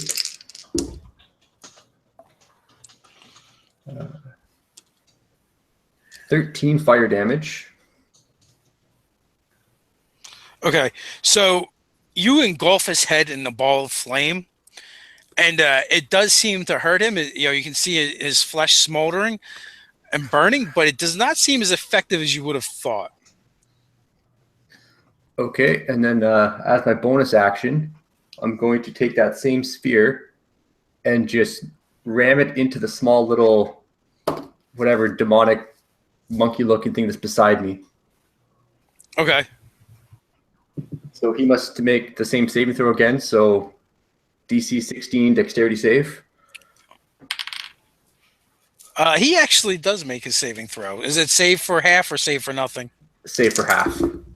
So he is going to take half of 10 damage, so 5. Okay, so it just glances him, and you barely singe him. Okay, and that's it for my turn. All right, that brings us to Sam. So the big guy got hit with fire and it didn't do much to him. Yeah, it didn't seem nearly as effective as it should have been. Okay, and I just got hit, so I might need to get out of the way first. It's probably going to be something that I want to do. What is your max hit points? It's 31. Oh, dear. So you might want to use your second wind as a fighter. Mm-hmm. which would heal a die 10 plus your level as a bonus action if you chose. Right. Yeah, I can use my heal. And So a D10. yeah, and if you wanted to forego attacking, you could use the dash action. I mean, not Yeah. the dash action, the disengage action, so that he doesn't attack you when you move away. Yeah, I'd like to do that. Okay. Okay, so I'm going to roll a D10. And that is a 10. So you'll get 15 back. Okay. Nice.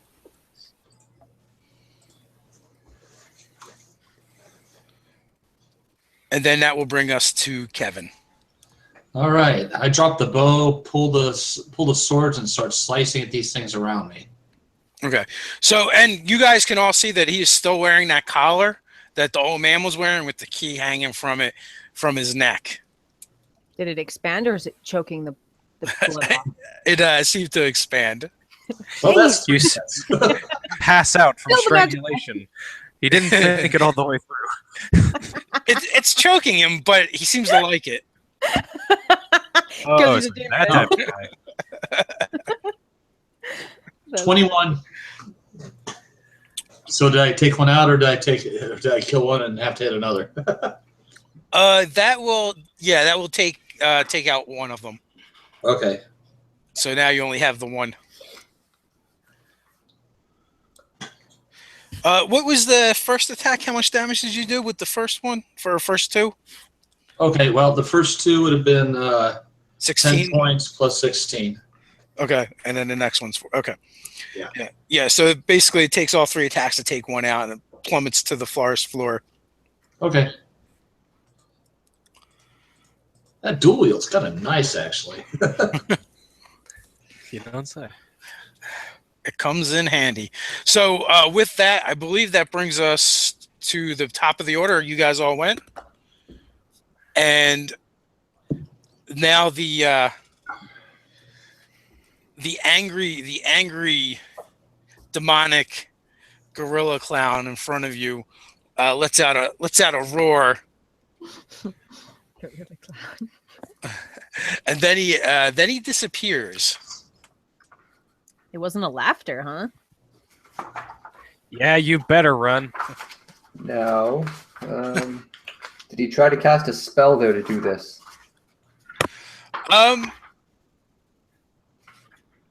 Not. It's a spell-like ability, so it's not really casting a spell.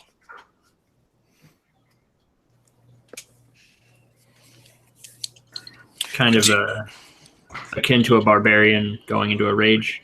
Well, it's innate spell casting, so they don't actually use components or things like that. Did you want to try and do something? Counterspell. I will give you an insight check, DC 15, to see if you can figure out what he's doing before he does it. 15 right on the dot. Okay, so you actually feel the magical emanations coming off of him, Okay. and you're able to react with a counter spell. Had he been just straight up casting a spell, I wouldn't have required a check at all. Okay, so if it's a third level or lower, it just fails immediately.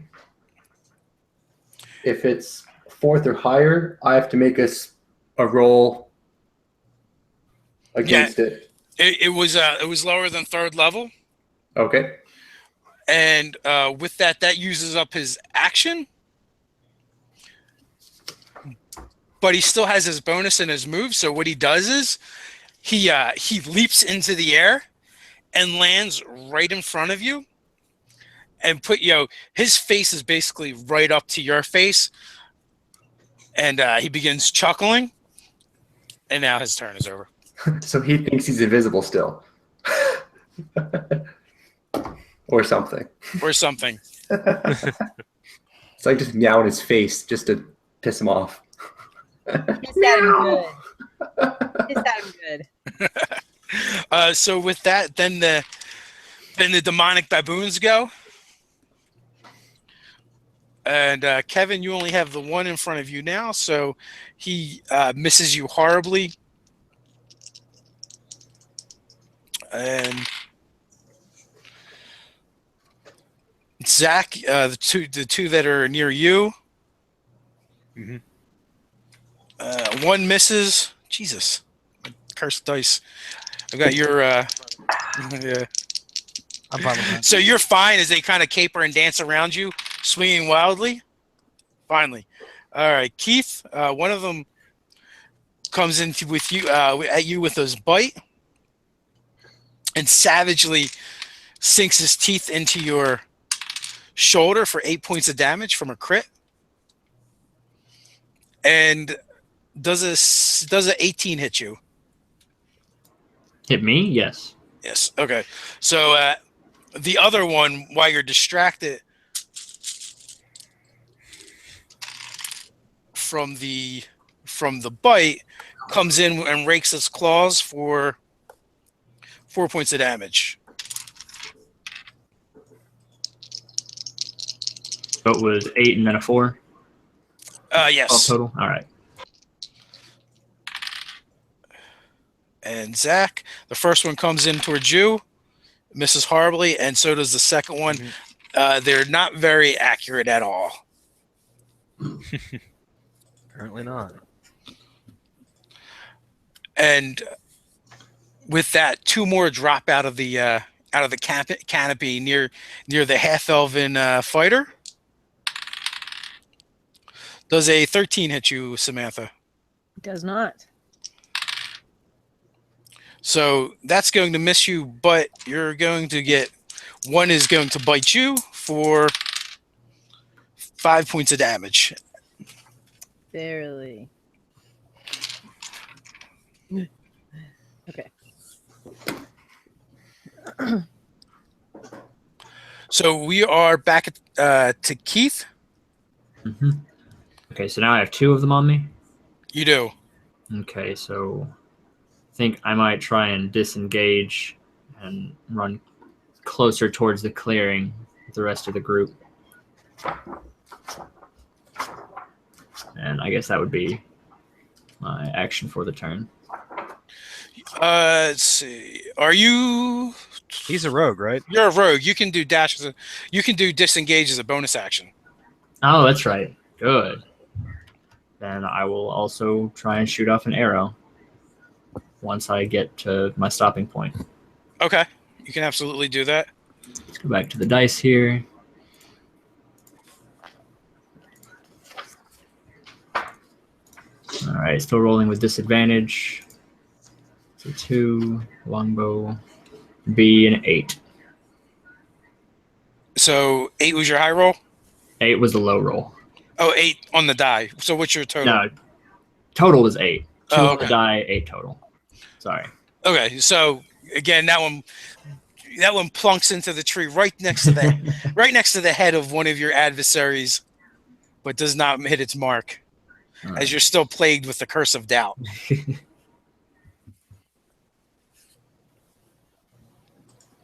So that brings us to Zach. Now, Right. now you have this demonic ape leering over you, and the key is pretty much just dangling right in front of your face. Okay. Wait, didn't it leap in front of Keith? Yeah, it leaped in front of Or me. Jimmy? It was Jimmy. Sorry. Yeah, Oh, it leaped in I'm front going to of my get me. bad. the names right. So. The initiatives are right next to each other, but yeah, my bad. It's all good. Okay. Well, I'm going to use bonus action to disengage from these two guys since they don't seem to be having a good time of it right now. I'm going to try and go for the big monkey and give it another go. And oh, there we go. Does a 26 happen to land? Almost so close. Yeah, it hits. All right, there we go. And sneak attack because he's right in front of that. Yes. 3. Yoink. And then if I could do math, 9, 13 plus 8, 21 plus 4, 25. All right. So you definitely got his attention with that one.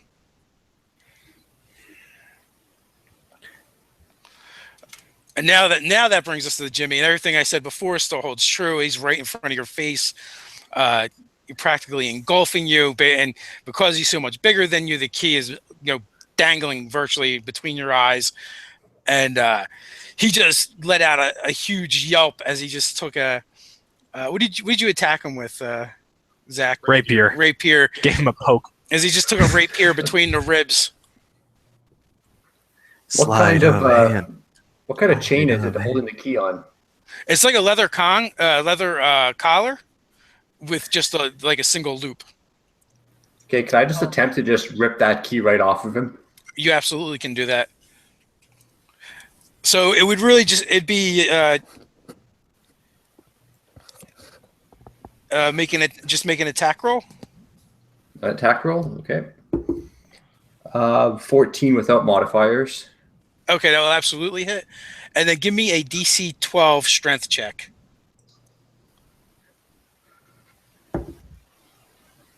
13. Nice. Well, it was a 14, but I got -1 strength, so.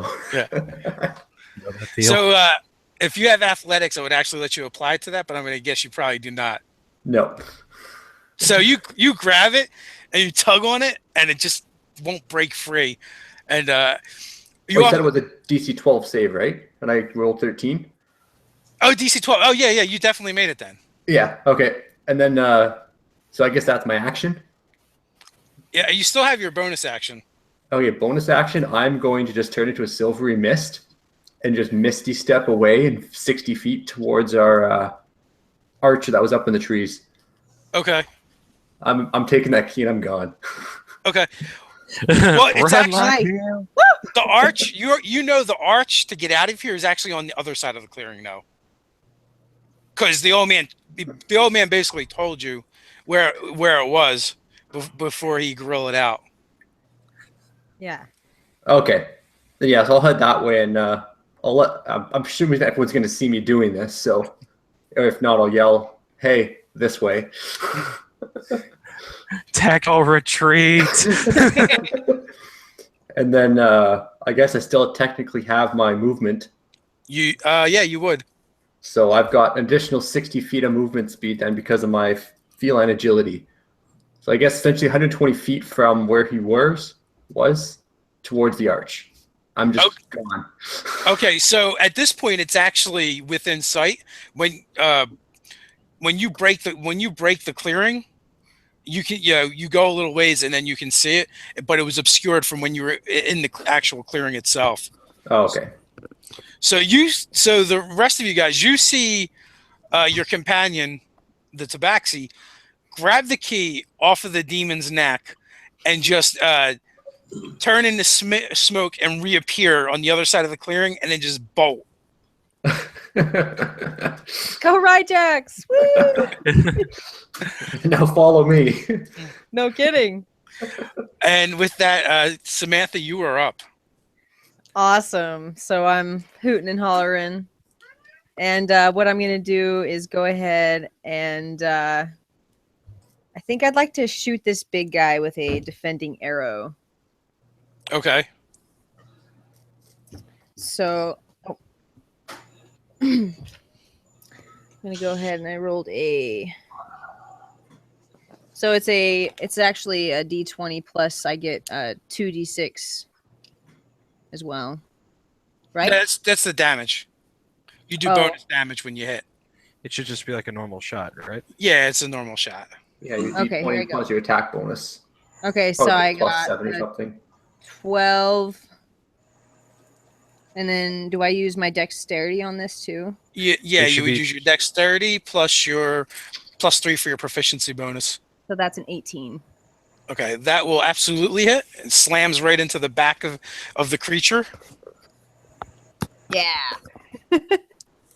And that basically puts like a curse on him. So the next time he tries to hit someone, it's going to make it hard for him, right?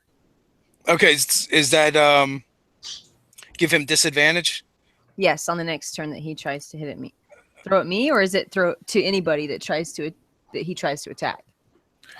Not sure. I don't have it in front of me. Yeah. Well, first of all, roll your damage. So you get your 2d6 plus your die 8. Okay, so 2d6. That is 3 and 1, so that's 4 plus 6. So that's a 10.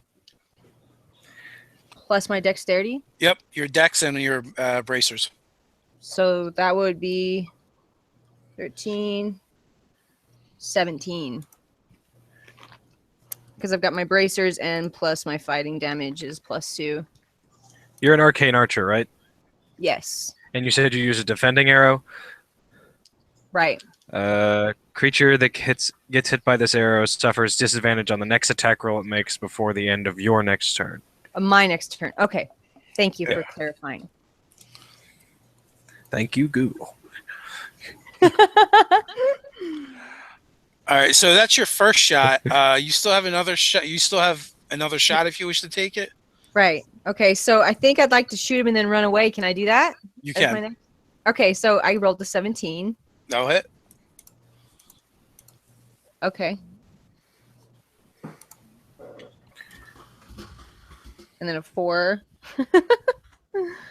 Let's see. So I roll again, right? Yeah. So now it's just going to be the die 8 plus your mods, which I think. I'm sorry. Okay, so 2 plus my dexterity. That's 5. I think that's it, right? I don't add my proficiency bonus to my damage. No. Did you get the 2 from your bracers? Oh, okay. So 2 more. So that'd be 7. Okay. So that's what I got. I hope that's So right. with that, you actually put your last arrow through its ear, and it burst out the other side Okay. Yeah. as it roars one last time and falls in the direction that your arrow just pushed it.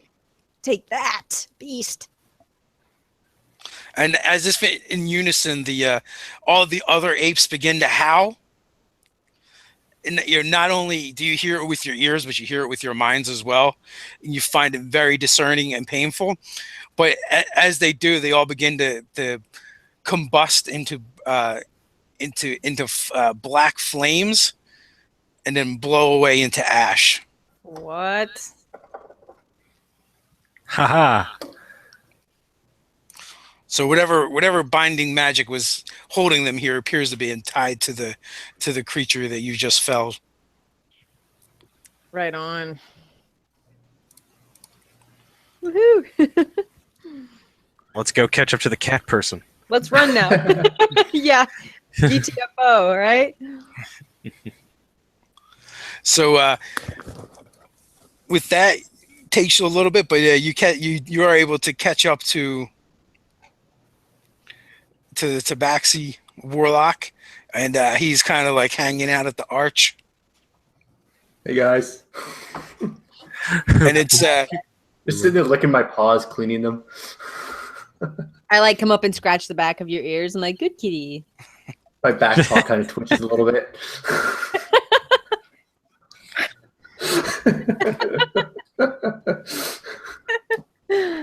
so the arch is about 8 foot wide and 12 foot at its apex.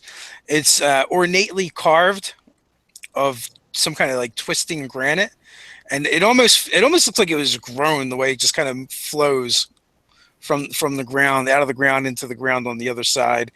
But on the right hand side, about chest height, there's clearly a keyhole. Do we want to take a quick short rest? Is that possible, or Shortest is an hour, right? It is. because I have no spell slots left? And one of us is nearly dead. Oh, right, that. Who took a lot? Samantha, you took a lot of damage, right? I did, yeah. I need a rest for sure, and I need to regain some of my shots. I can pass you a healing potion if you need it. Thank you, good sir. That would be wonderful. Yeah, here you go. Enjoy. That's got 500 gold. Spend some of those on healing potions. Right? Seemed like a smart idea. What are healing potions? Are they 2d4? Yeah, I think so. Yeah, 2d4 plus 2 for the regular healing potion. Yep. So Samantha, you can roll 2d4 plus 2 and add that to your hit points.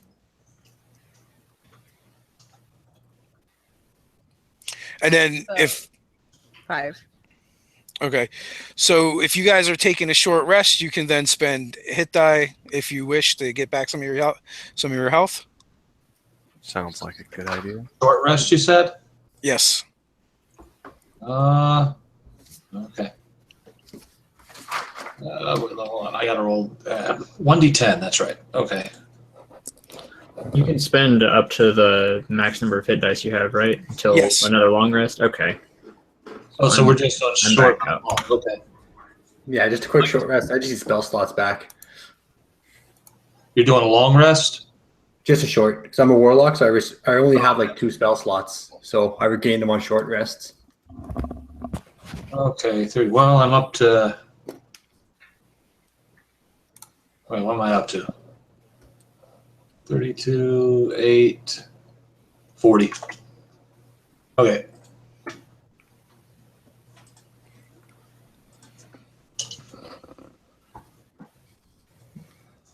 All right. So, who else was damaged?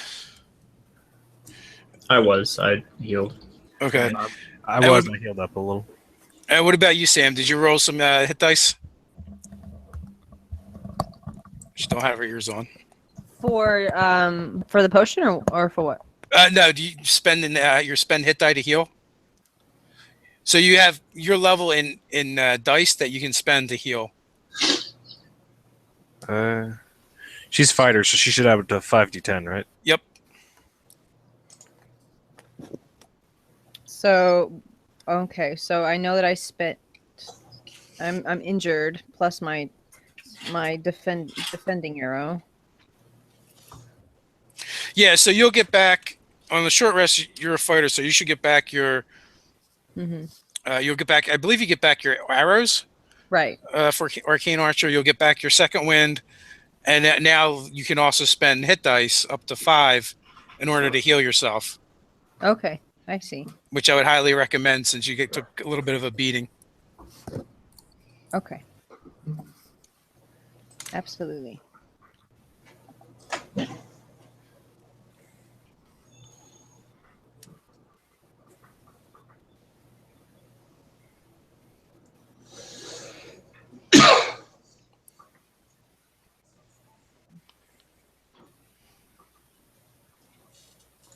So now what do we do? For healed up, I think we just go through the door. Yep, stick that key in the slot, turn it, see what happens.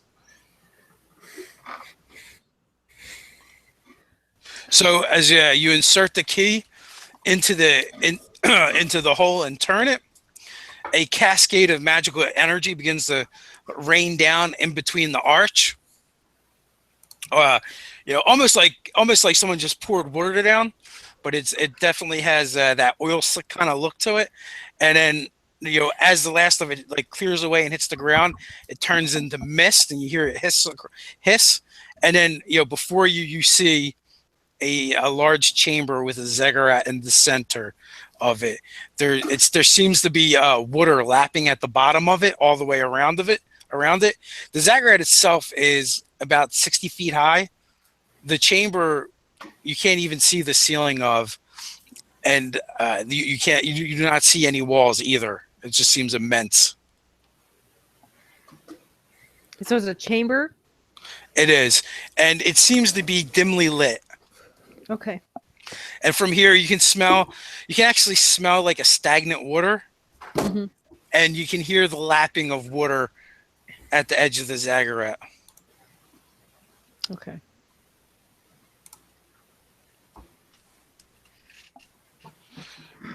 So what are you guys doing? Look around and see if there's any tricks or spells or whatever. I'm going to be keeping my perception pretty on check. I'm going to switch from my longbow to my rapier and go investigate the other water source on the other side of the ziggurat. So it's not so much that it's a water source, but It's standing water. It's just standing water as Okay. far as you can see. And wherever that dim light is coming from, it seems to just be emanating from nowheres.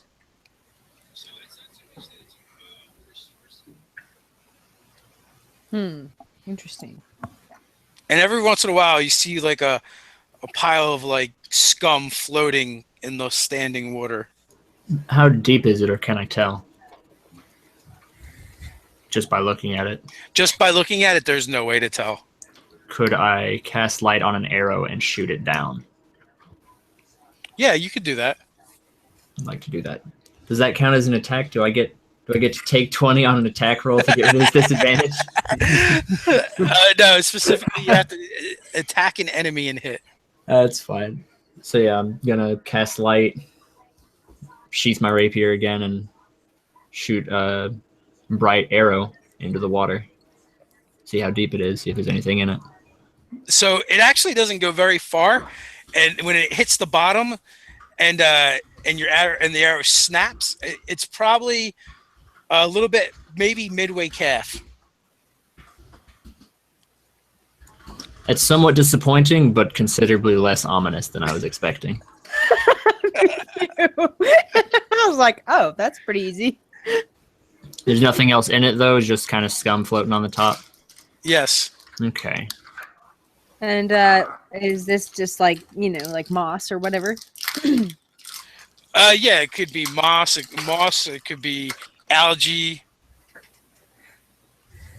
Can I throw a torch in? Oh, I guess I don't really need to do that. Kind of was figuring maybe if there was anything inside of there, but no.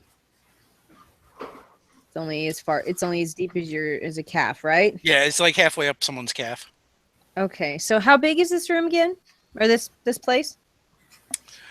You can't actually tell. That's how big it is. And you guys are all standing outside of the arch, so you can't actually see any walls anywhere. Okay, so we have to walk through the arch now. I mean, or even poke your head through. You could even do that. Okay, well, I can see because I'm a half elf, right? So I'm gonna sort of walk in and sort of like hold my bow and be looking for things. Yeah, as soon as you get basically parallel to the arch, you can see the walls on either side of you. It's just that they go out far beyond your vision. Okay. But as soon as you do step in, that's when you begin hearing this gibbering sound. It sounds like hundreds of people just babbling. Okay. And you can all of you guys can actually make a saving throw. What kind of save? Yeah. I believe I'm guessing wisdom, but I'm not sure. I believe it is wisdom as well. As that gibbering begins to happen, a couple of those mounds rise up, and what you see in the dim light in here is they basically look like masses of fleshy goo with eyes and mouths all over them, and there's two of them. And that saving throw is against wisdom. What's the DC of it? DC 10. I got it. Is this similar to the one in the chute, where it's kind of a charm or not?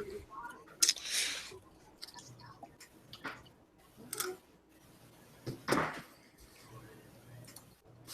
think Dave went away. No, I'm still here. Okay. I'm checking to see if it's a charm effect or not. Okay. I couldn't see you. You weren't maximized on my screen. Maximize. It is not a charm effect. Not a charm? Okay, I got a 1. Okay. So you feel nauseous and confused as your senses are assaulted by that sound. You currently cannot take reactions, and on your turn, you're going to have to roll die 8 to see what you actually do. What did everybody else get? I got 3.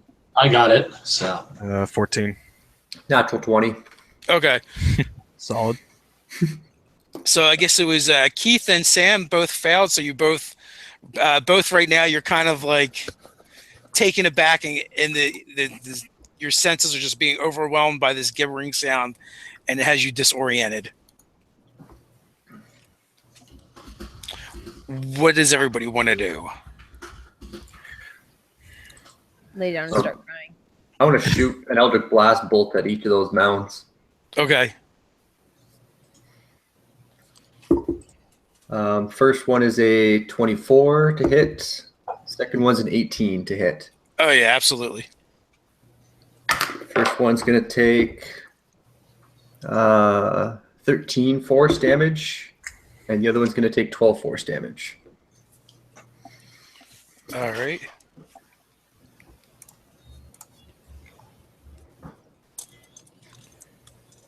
All right. Well, they begin moving towards you, towards the arch, though very slowly. Everyone else can actually take an action as well. Okay. Actually, I'm gonna draw a good old hand crossbow and take a shot at one of them, if I may. You may. Ooh, nat 20. Goody. Okay, so that'd be. Do I get sneak attack for this or no? No, because they've technically acted. Fair enough. Okay, so that'd be 2d6 plus 4, I believe. So these are like gooey creatures. They are. They basically look like they're made of some kind of basically some kind of mad science project, because it's all they look like doughy flesh with eyes, tentacles, and mouths all over them. So it's a goop golem. It does look very very goopy. Maybe like an explosion spell or something. So that should be a total of 8 or 12 damage. I'll shoot one of the ones that's already been hit. Are you straight rogue? Straight rogue, yeah. Shouldn't your sneak attack be? I asked if I had sneak attack for it. But Oh you said right, you don't. Okay, I got 2d6 because it was a crit. gotcha. What was the total? Should be 12 total. Okay, my bad. No worries.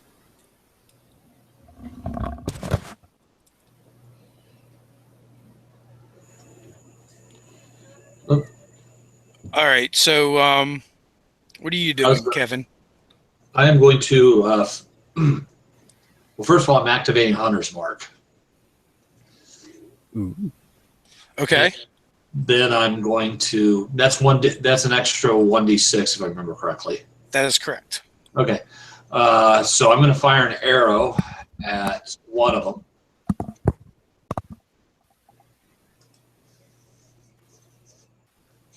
That's a +6, so 17. Did I roll 2 dice or 1 there? I rolled 1. Okay, never mind. So anyway, 17, 11, 14 points of damage. Okay, And then I get another shot. you do. But this one I can't add the Hunter's Mark to. No, Hunter's Mark is every time you attack. Every time you attack? Yeah, Hunter's Mark is really good. 6 plus 6 is 12. Yes, it is. Did I hit it? Oh, are you 12 to hit? Yeah, it does hit actually. All right. These things So- are pretty easy to hit. So attack on another 15 points of damage. Okay. So you blast arrow after arrow into the one that's taking the most abuse, and the arrows just totally rip it apart. Combined with your Hunter's Mark and your precision shots, it just kind of slumps and sludges back into the water and stops moving. But the other one is still coming. Okay. So the three of you that weren't affected by the gibbering have gone, correct? I think Or was so. that?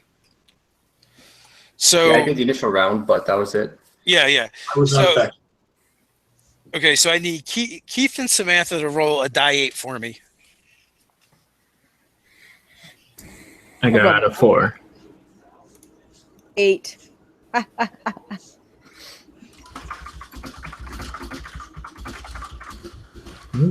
Keyboard noises. Yep, so over that. Thought I was muted. Okay, so Keith, you do nothing but drool on yourself. Oh yeah. But Samantha, let's see. Roll a die 10 for me. Oh, okay. On a 9 or a 10, you attack the monster. On anything else, you're going to attack one of your party members. Oh man, I rolled a 7. Okay, 1, 2, 3, 4, 5, 6. All right, attack Zach. So drop a d20. I find that very rude, good madam. I'm so sorry. I rolled a 2. Whew. All right, so Zach, Yeah. your companion turns to you and lets fly with an arrow that Hey, goes by Sam. by the side of your head, and but she has this dazed look on her face, and she looks confused. Dazed and confused, you say? So long it's not true. So with that, everybody who has passed their saving throw, I believe, can make a saving throw again. Oh boy, Wisdom, you said? Yeah. you got to roll it. That's an 8. That's a 19. Got it. Where's that, D20? You don't have to roll. You're already. Okay. Oh, actually, yeah. I guess you guys do roll to see if you break it this round. I'm sorry. Oh, okay, I don't have to roll. In other words, if we cleared it once, we're fine. Okay. No, it's a every round thing. Oh. So I still made it. Okay, and it's still just 10 to break it? Yes. Okay, so I got 16. The rogue is down. Or one of them. I was 16 myself. Okay. So everyone who got 10 or over, you're fine now. You know, if you were dazed before you came out of it, or you just went into it. With that, it gets within 15 feet of you guys, and you're this as if someone's trying to hawk up a loogie, and then it basically spits into the center of your group, and you can all make dexterity saving throws. +6. Does a 14 make it? A 14 does make it. All right. What about a 13? A 13 does make it as well. 13 is what you need. Sweet. So I do one of those Jedi jumps out of the way. It actually hits the ground and explodes in a flash of light. So what you end up doing is averting your eyes to not be blinded.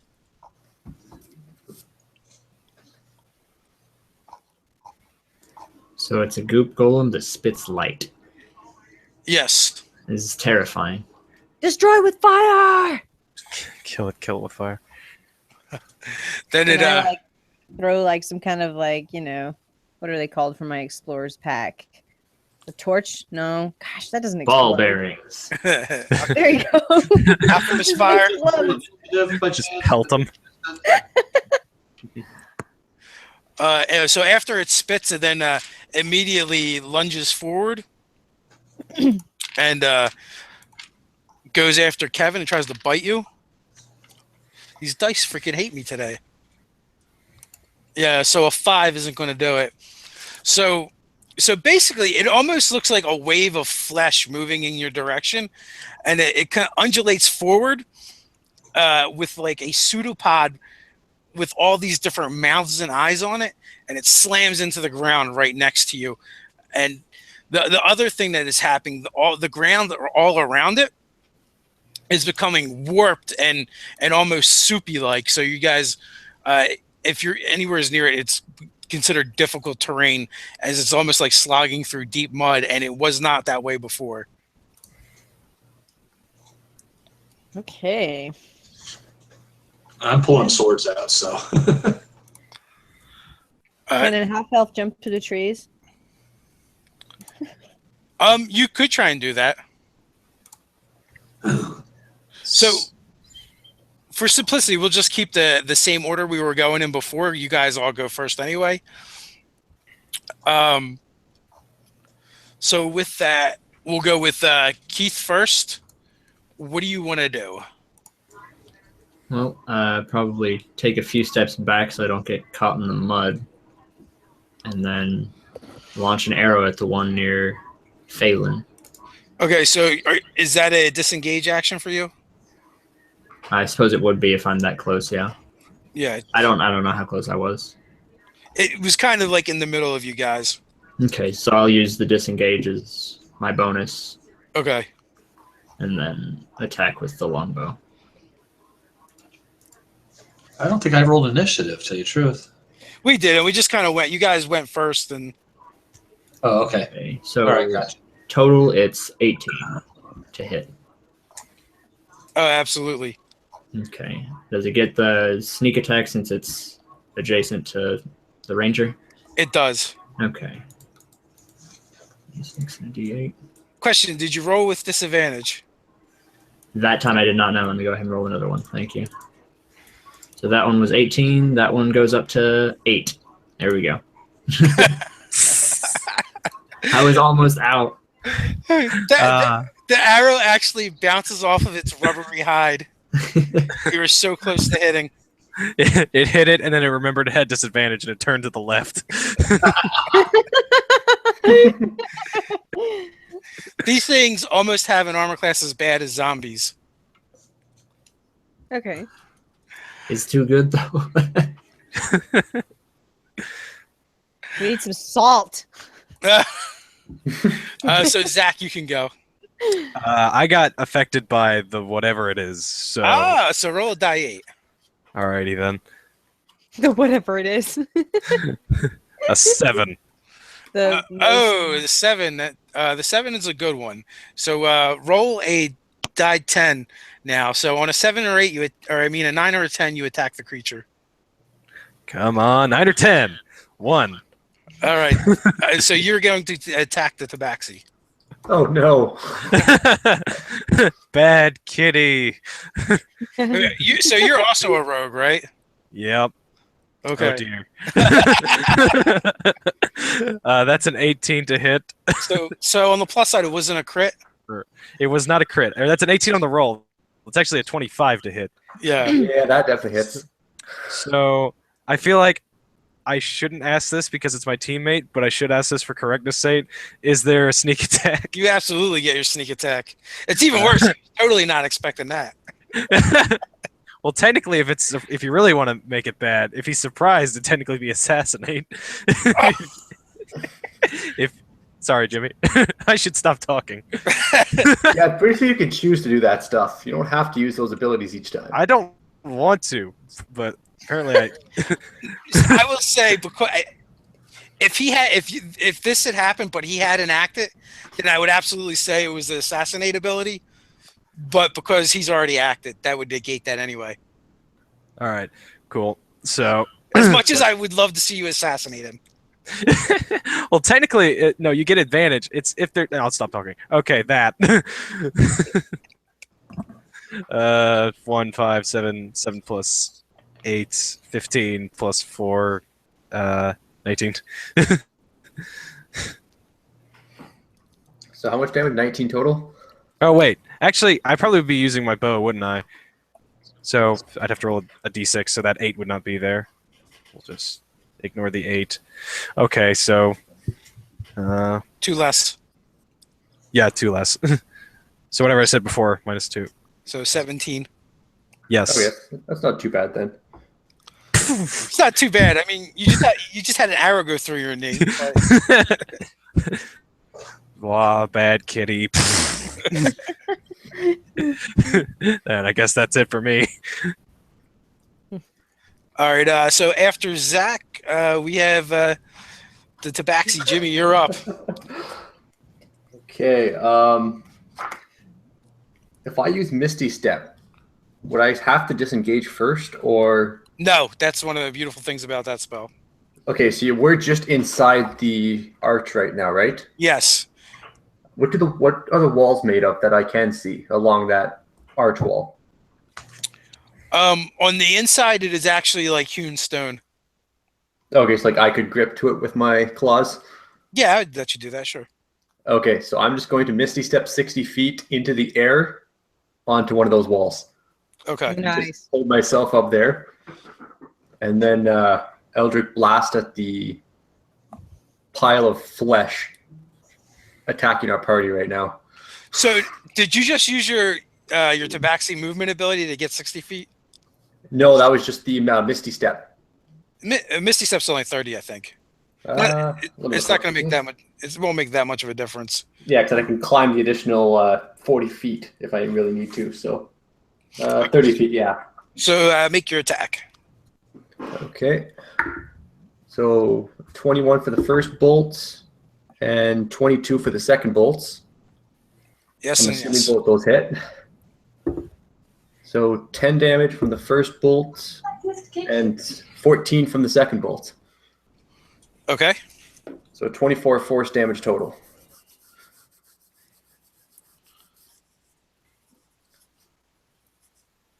And yeah, so I guess, yeah, I'll use my movement speed to just climb up the wall, the additional 20 feet or whatever it is, and just get right out of the way of everything.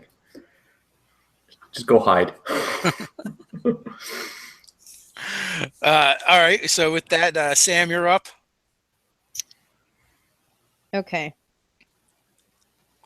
So you guys got this monstrosity in your midst. Right. I think what I'm gonna do is just shoot him with my longbow. Okay. So it's close to you, so you'll have disadvantage if you do that. Or Yeah. So thank you. How close am I? it's kind of in the center of the group right now. Okay. You can move away, which would draw an attack of opportunity, or you can just shoot with disadvantage. I kind of want to draw away.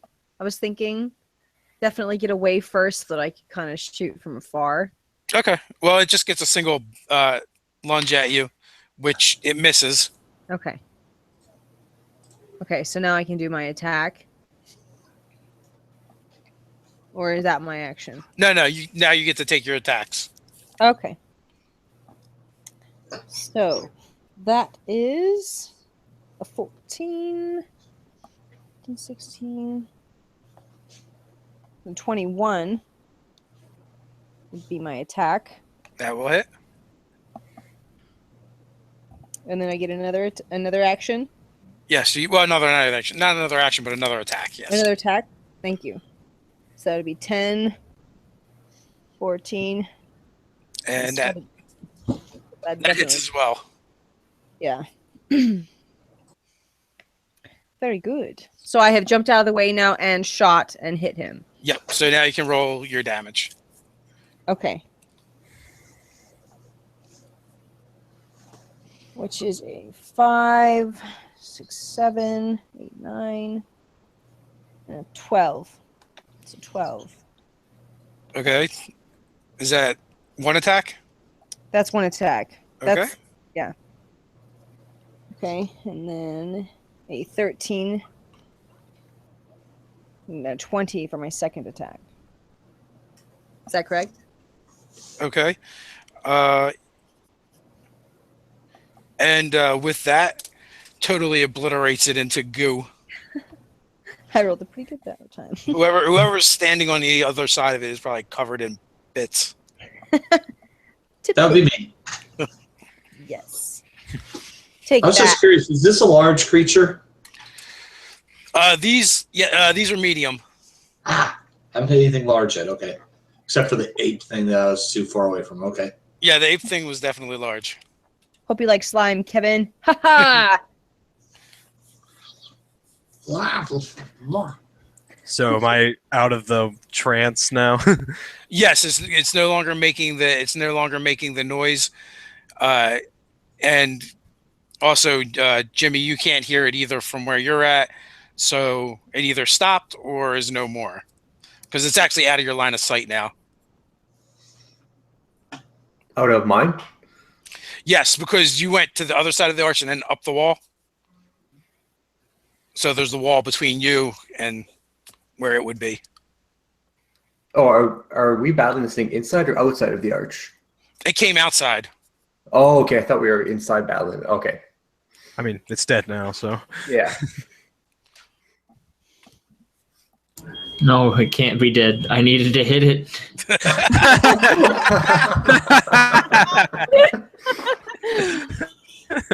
So bad. So with that, you guys find yourself in this vast chamber with water up to your ankles. And the ziggurat is in the center. All right. Does it have any like markings on it?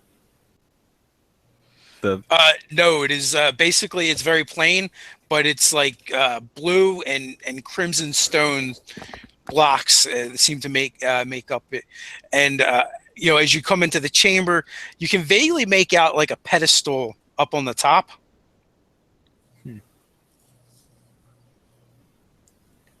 Let's go to the pedestal. How big is the pedestal? Could it seat a very large monkey in the same colors as the ziggurat? No, it's Okay. smaller than that. It's maybe it's probably octagonal in shape and like 12 inches to a side. Okay. And it only stands about 3.5, 4 foot tall.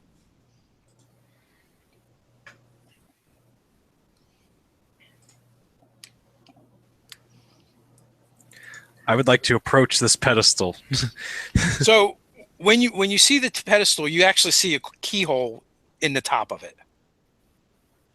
You still got that key somewhere, right? You guys do, or it's in the archway, but it's around. Does Ryjax? It's in the archway, right? Yes. Okay, so we need to take that key and put it into this pedestal. Right, and Possibly. the old man, when he said you would actually need it for the upcoming trials, so he didn't say, so he said he used a plural for sure. Right. Somebody go get that key. I shall run. So it's easy enough. You trek out there, you grab it, you pull it out of the keyhole, and you like dive back through the arch before it closes. And it definitely does close behind you, leaving the arch is completely gone. It's just the hewn stone wall now. But you guys are all at the center, on the inside, at the ziggurat at the top, with the key. This was not worth last night's partying. Same. I'm going to stand 30 feet back from the ziggurat as they put the key inside. Just so we're not all bunched together like we keep doing.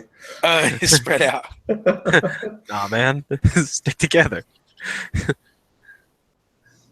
Well, Right. I haven't really used any AOEs yet, so. Yet. Opportune word. So with that, when you put it in, the key turns, and then you hear all this grinding stone as the ziggurat basically begins to like flatten out and fall in on itself. Not like crumbling, but actually as if it was basically just compacting. Each level going down until you're basically standing on a 60-foot square flat surface. And that's when where the pedestal is, a light kind of like springs up, and it's a silver and crimson fire. And in that fire, you see a face, and it looks very similar to the creature that you fought and slain to get the key. Okay. Only somehow he's got the happiest evil expression you've ever seen in your life, and it's soul chilling when you look in this creature's eyes. And they're not red, but they burn a hellish greenish color. And the grin is so wide on it, it looks like his face would split. You see the tusks coming out of its mouth, just like the other one, except for these are etched and carved with runes. They hurt your eyes, and they offend you deep within inside just looking at them. You just know that they were scrawled and written by a vile hand. Though it's just an image, you can still feel like the hot breath emanating away from this beast. And also, examining it a little bit further, you can see that its head is easily 2 or 3 times the size of the other creatures. And again, it is also has its face tattooed like a clown. And on the top of its head is a jester's hat, but instead of jingle balls on the hat, it's got little skulls, and inside of those little skulls are other skulls that kind of rattle around as it shakes its head, and it begins clapping its hands with joy. It almost looks like one of those wind-up monkey toys, only a very evil version of that. And oh, thank you for this year's entertainment, but now I must grieve because I get no sacrifices. I must wait until next year for my minions to bring me more. Perhaps you will come back again and play with my friends. But unfortunately, it is not so this time, and you may go on your way. He claps his hands one final time, and behind him, a doorway kind of like springs up almost like a jack-in-the-box. It probably startles you guys. It happens so fast. And it's double doors, and they just fling open, and you can see the town that you guys were in the night before on the other side of those doors. I'm going to perception. Okay, I know where I'm going. I don't trust this. Yeah, I don't trust it either. I'm going to help them look at this. As a 24 look. Oh, so you're as you look around warily, the flames die down and vanish, and you just hear the cackling of the creature as it begins to slowly fade. But you don't see or hear anything other than you can kind of feel the cool night air breeze coming through the door. And, off in the distance, you hear the barking of a dog. That was some crazy. I'm going through the door. That's it. I'm going through the door. Yeah, okay, I think we're good. I shall follow suit. So those who go through the door, once you go through, you quickly realize you believe you're exactly where you thought it led to, and nothing seems to be amiss as far as you can tell. And you're actually standing outside of the tavern you were in the night before, or well, actually, still this night, it would appear. So, in other words, question: if I turn around, do I see that whole portal thing again, or do I see nothing? Has everyone gone through, or some of you's on one side and some on the other? I'm going through with them. I'm still on one side looking through. Yeah, I still want to inspect it and see if I can make sense if it's real or not. Right. Okay, so you guys that went through can still see you still see the portal, and from this side it's kind of wreathed in that silver and crimson flame, and you see your companions looking on warily. Well, if you guys want to stay there, you're welcome to it. I'm not. They're like, it's a trap. Shoot an arrow through it. I guess for the sake of this, I'll jump through the portal. Yeah, no use in staying in this place, right? It looks okay. So as the last of you jump through, the flames kind of fall to the ground like rain and vanish as if they were never there at all. Is there anybody else around that saw us appear out of nowhere or anything like that? The streets are empty. It is the wee hours of the morning. Okay. Oh yeah, that's right. This is in modern day. Okay. Yeah. And also, it was a decent-sized town, but it wasn't a city. In a city, there would have been a much better chance of people still being out and around. It was like Baccarat. Okay. Yeah.